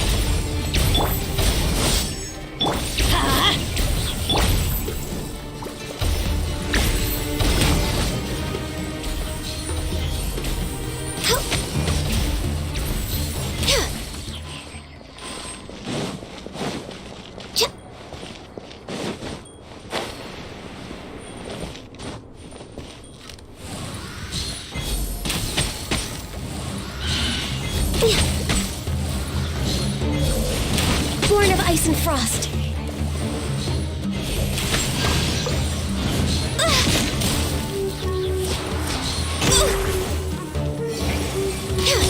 Everybody stand back! Access denied.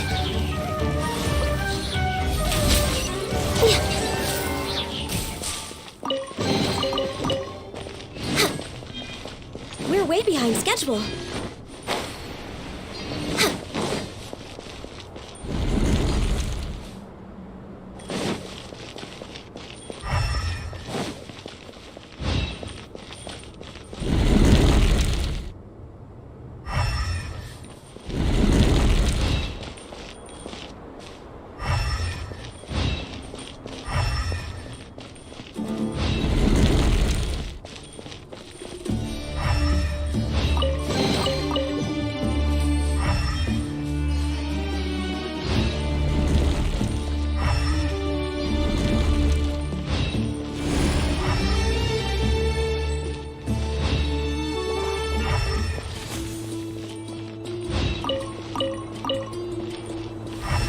Next on the agenda.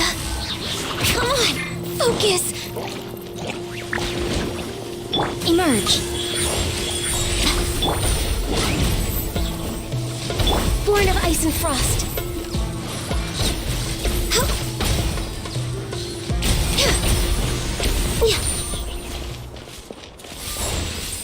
We're way behind schedule.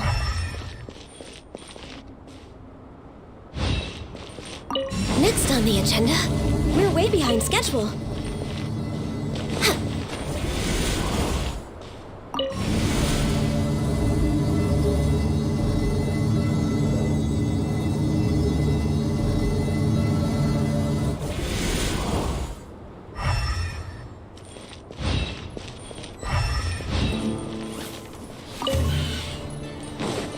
Access denied. Right here. Emerge. Right now. Terminate! This is long overdue. Let's light it up! Teamwork is dreamwork! No touching!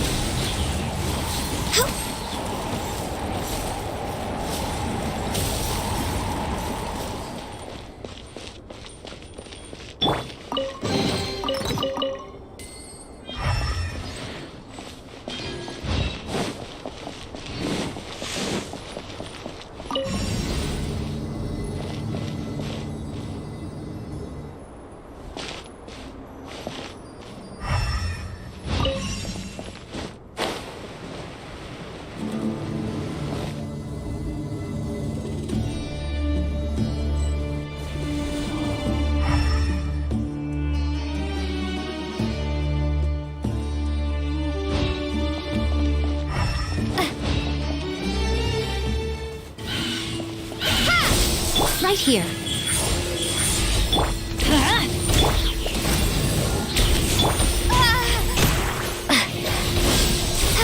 Right now. What a nuisance.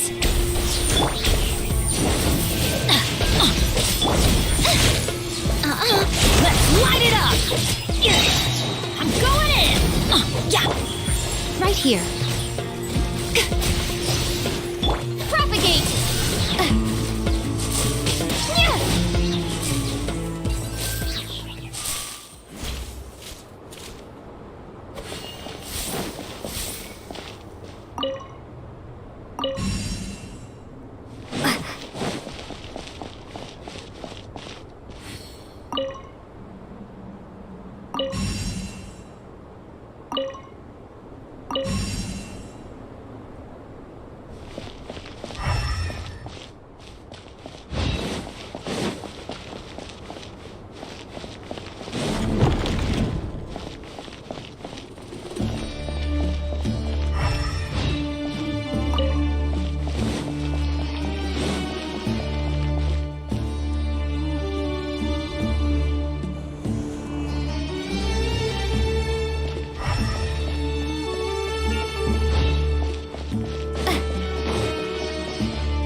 It's a sight to see. The Scarlet King's splendor surrounds us. There's so much vegetation here. It's different than what I expected. Sure are a lot of plants for a desert. That's what I call divine providence of the Scarlet King.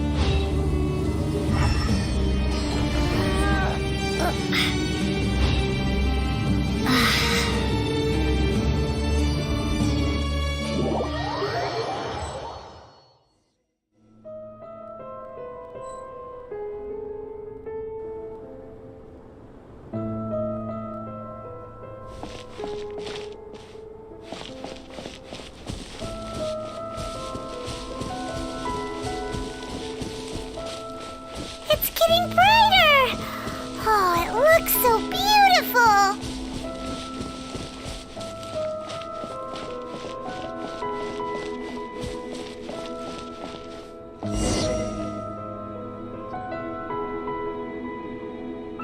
Wait. What's that? A load of flowers, and it looks like there's something among them.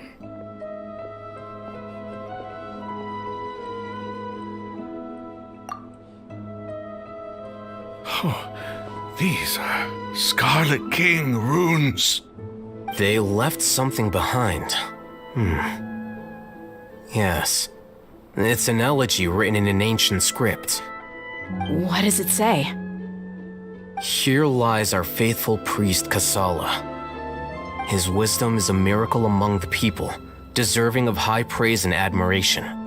You can read ancient Scarlet King script? Of course. Every student needs to master at least 20 languages before they graduate. He's not serious, right? There's still something off about this place. The elemental energy here is too concentrated. The scent of life. Is it trying to tell us something? Is this it? Analyzing.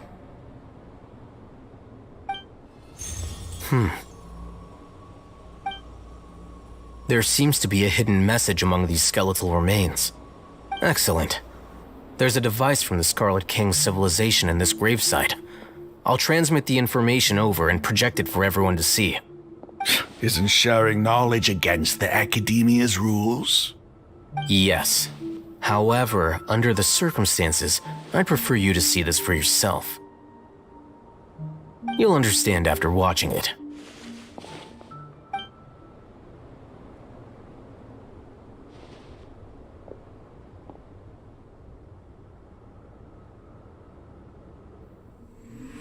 Civilization is born of knowledge, but so too can knowledge be its demise. A disaster caught us unaware. It was knowledge that did not belong to this world. The Scarlet King brought this forbidden knowledge into our world, and it quickly spread like a plague. People's minds were filled with crazed whispers. Dark gray scales spread across their bodies. Even the land was stripped of its vigor. Only a desperate, deathly silence remained. Were it not for greater Lord Rukkhadevata from the forests, the damage would have been irreversible. She summoned the priests to build temples and infused into them the divine power of life. The disaster was miraculously tempered, and the embers of our civilization were preserved in Aru village. Alas, the miracle could not last. As long as forbidden knowledge continued to exist, it would forever blight this world.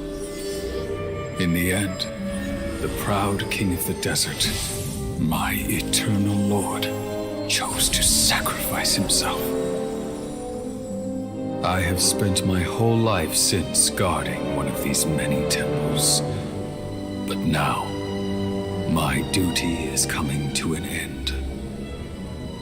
As I close my eyes for the final time, the sight of that noble deity will appear in my vision once more. In helping the Scarlet King to eradicate forbidden knowledge, she exhausted her strength, and her form became that of a small child. How strange. Now that I think of her, I no longer have any fear of death, for I sense that the spirit of life will abide with me during my eternal sleep. Children of the desert, cling no longer to past grievances, but hold tight to the memory of this act of benevolence.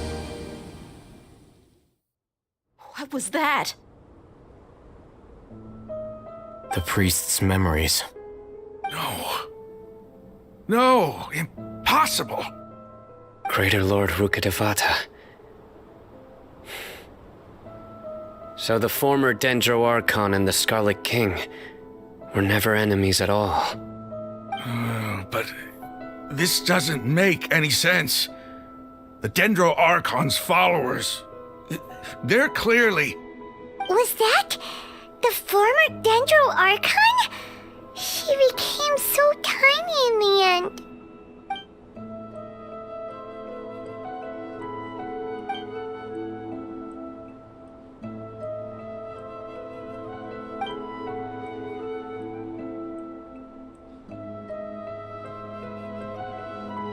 You might be distrustful of the Akasha, but there's no reason for you to doubt the Scarlet King's technology. You've just witnessed his priest's last words. I've never heard about any of this before. The surviving followers of the Scarlet King all gathered in Aru village. Our god did not make mistakes. We refused to believe any of the rumors. The Scarlet King's death, the all but total annihilation of our civilization, it was all Greater Lord Rukkhadevata's doing. We saw her as nothing more than a traitor, who stabbed us in the back in our moment of crisis. Just like us humans, fighting, feuding, double-crossing each other to survive in the desert.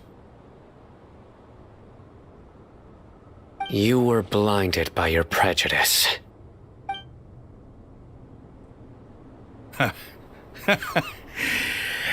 If I hadn't seen this for myself, if I hadn't witnessed his last words with my own eyes, ears, and heart, how could I ever begin to accept this? The truth is so far from what I've always known. Am I really supposed to believe that after all these years, all this time seeking revenge, suddenly now my enemy is my savior? Raman, that's enough. Give it a rest. You're starting to make a fool of yourself. Dia, tell me, my Aramites and I, what are we even fighting for?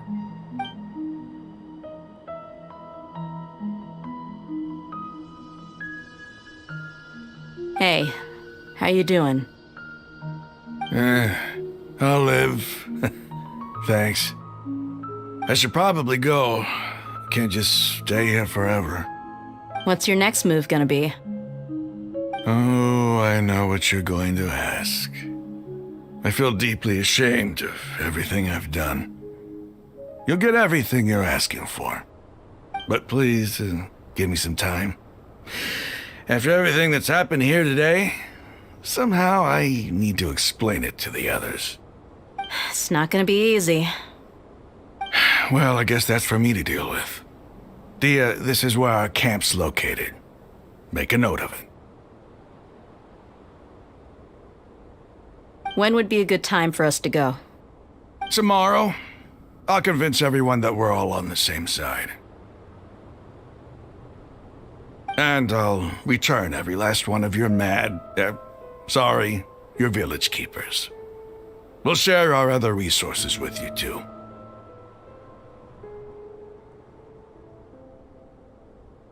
You seem to finally understand that our true enemy is the sages. Yes, the gods never gave up on anyone. It's the people responsible for all this that need to face the consequences of their actions. have been rough, but he seems to have figured things out now. Ramon's no fool. Being the leader of your own faction in the desert is no easy feat. It's too bad he was held back by his belief in the Scarlet King. But now that that's changed, I guess we have a few more people on our side. The outcome, at least, is favorable. We should get going too. Let's head back, have a proper meal, and a nice, long sleep. We'll need all our energy tomorrow.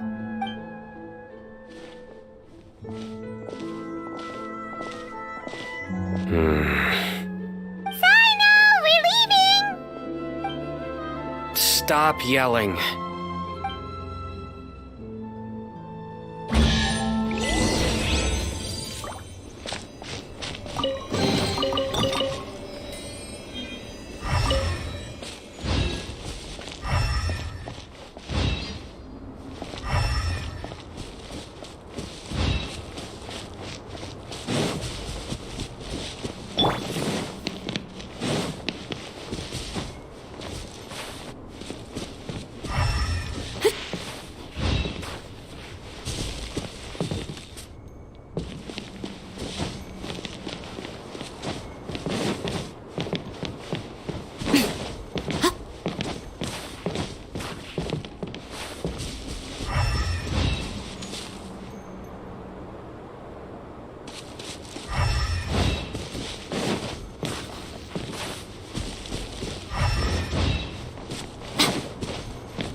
Ramon, we're here. Everything's been arranged. Someone will bring the village keepers back to Aru village shortly. I guess all I can say now is thanks for agreeing to help. Don't mention it. I think we can both agree you went to hell and back for it. But we share a common cause now. From here on out, we're allies. Where are the perpetrators? I'll bring you to them. Follow me.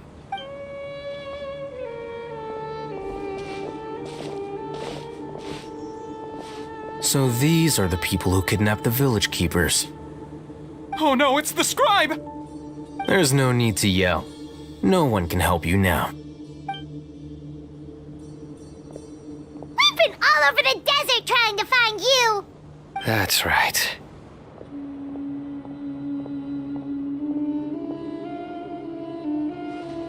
General Mahamatra? No, no! Make it quick, please! Swift and painless!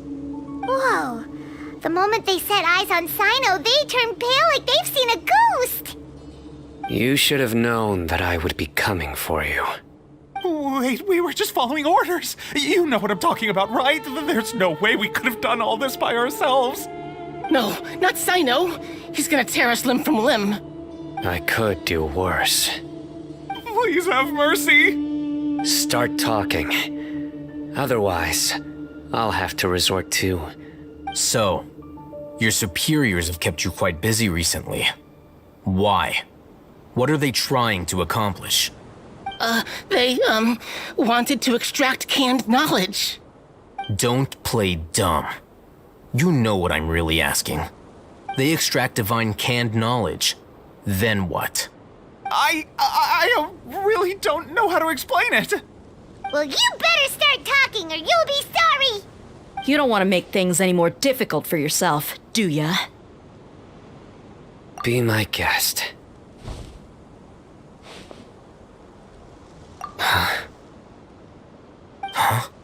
Uh-huh. That sure didn't sound like a fancy metaphor or anything. You're serious, aren't you? How did you know? There's no use hiding it now. Yes, you're right. The Academia is working on an important and potentially world-changing project. They are creating a new god. A god that will belong to them and to the people of Sumeru. It may seem as if Sumeru's academics are thriving, but ever since the death of Greater Lord Rukkhadevata, scholarly breakthroughs have been few and far between. The withering of Irminsul has been getting worse recently. The sages have tried everything they could think of, but nothing's worked. I'm always hearing them say things like, if only Greater Lord Rukkhadevata was still with us. Continue. And then, someone from the Fatui showed up. They called him the Doctor. He brought a gnosis and said he wanted to borrow the Academia's research facilities. The Doctor was previously expelled from the Academia.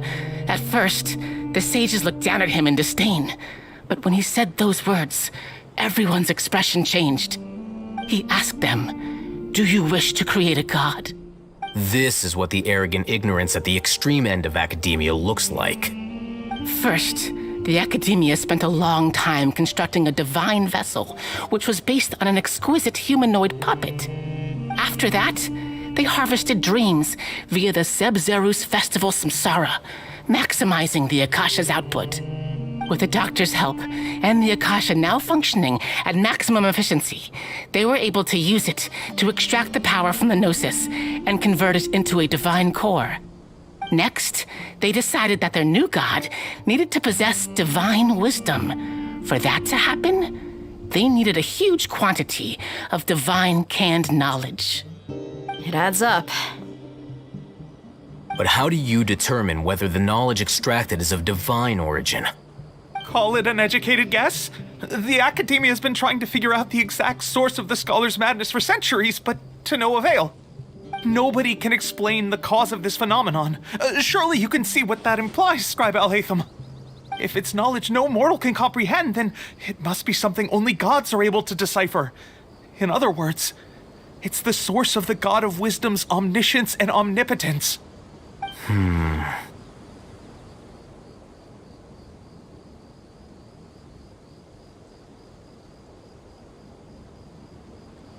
You must have noticed by now. The Academia doesn't care about who their god is. It's the ability to exercise control over knowledge and wisdom that matters. It is as if they are cursed with a desire for omniscience and omnipotence that burns in their blood. Some organisms demonstrate phototaxis, and thus orient their entire lives in respect to sources of light. For the sages, their only source of hope is the existence of a deity who embodies the acme of wisdom. This is but a form of phototaxis. For many scholars, the absence of a god of wisdom means stumbling in the darkness for the duration of their lives. Then what does Lesser Lord Kusanali mean to you? Is she not a true god present in this world? If you already have a new god... From the beginning, the Academia has never treated her as a god. When the Academia first discovered Lesser Lord Kusanali, the newborn god of wisdom, the sages hoped that she would be as wise as Greater Lord Rukkhadevata. But upon evaluation, they found that at the time she possessed no more intelligence than any ordinary human child. The sages never had a ruder awakening. This forced them to accept that Greater Lord Rukkhadevata had indeed passed away.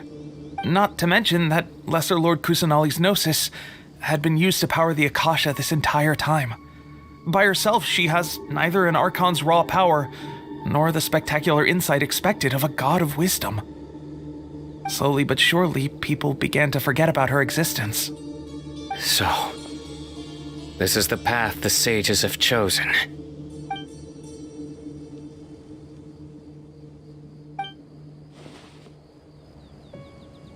All right, let's try to keep our cool. If everyone's in a bad mood, then let's change up our scenery. Rahman, give me a few men to help us escort the village keepers back to the village. And these two scholars, they're coming too.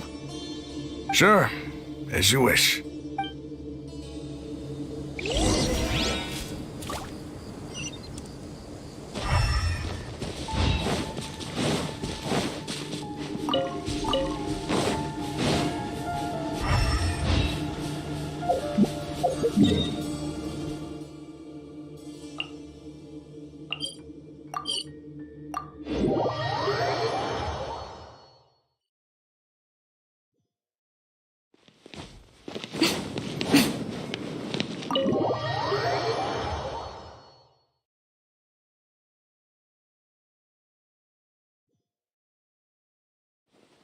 The village keepers you've found have all been returned to their homes, and each one has a dedicated caregiver to look after them. The 2 new scholars are being kept under close supervision, too. The atmosphere is so heavy.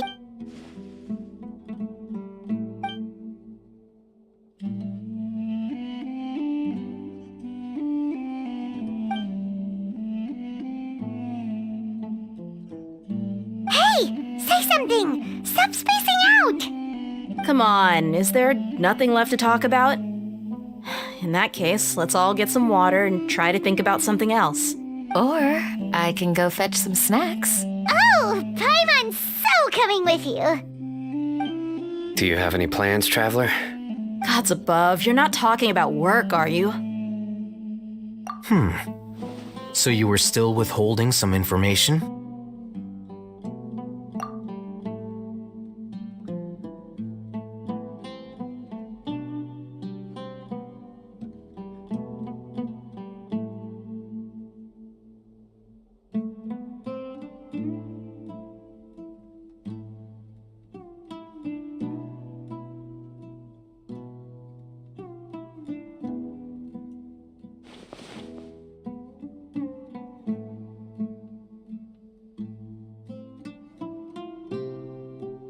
Even though we lived through all of this firsthand, it still feels super surreal to hear you talk about it again. What a whirlwind of a story. I felt like I was holding my breath the whole time. It seems like there'll be more issues to face in the days ahead than I'd anticipated. Still, now's a good time to make our next move. Now that Ramon's joined us, we'll be an even stronger team. It's time to make a plan. Indeed. These events are a flagrant transgression of the rules in every sense. We cannot allow it to continue. So, everyone, are we on the same page? Crush the sages and rescue our god. That is our ultimate goal. Well, let's brainstorm a little more about what other resources we can draw on. The next time we gather here, we must have a solid plan. Yep, it'll work out for sure.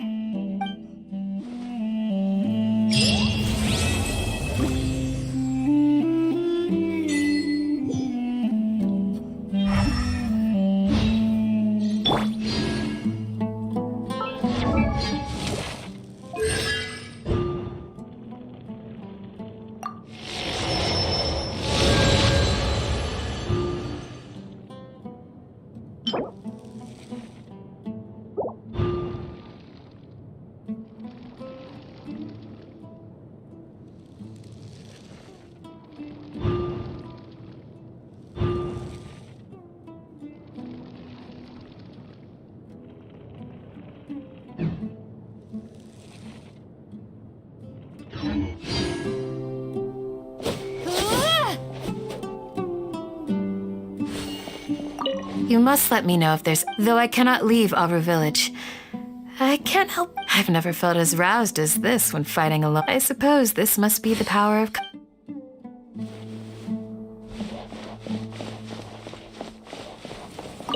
The past few days have been some of the most challenging work I've ever taken on, and none of it'll earn me a single mora. I can't believe it. Look on the bright side, Dia. Maybe we'll get a huge reward after the... You've got a point. Hey, what would you do if you woke up tomorrow with more money than you could ever spend? Paimon would buy boatloads of tasty snacks. That's it? And maybe some tasty drinks as well? How adorable. Well, here's to all our indulgent fantasies. And here's hoping that everything we do from now on will change this world for the better. In the past, I never imagined that even the gods could suffer from hardship. If we can find a way to change all of this, will this nation become a better place?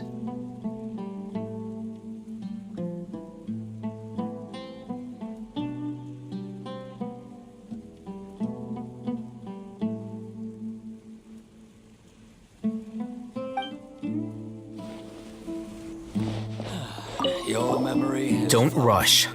This is a big undertaking, and the planning and preparation for what lies ahead will take it slowly. We need to make sure the plan is as effective as possible.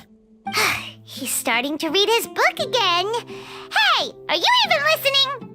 Would you like me to lend you something? No way! Your books aren't quite to Paimon's taste. I was joking. I know my books are far too difficult for you, and I have no intention of lending them out. Ugh, you're so annoying!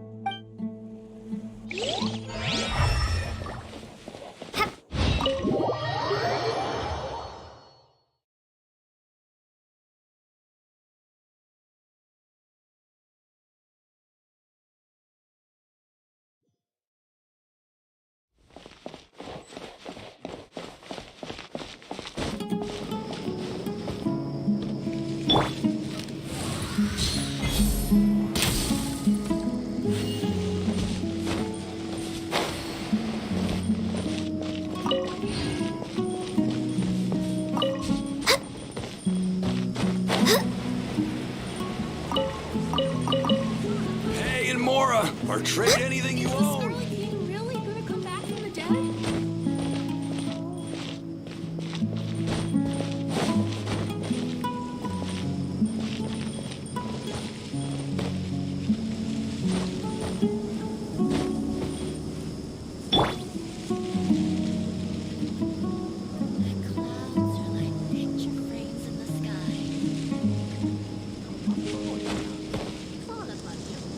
Thank you.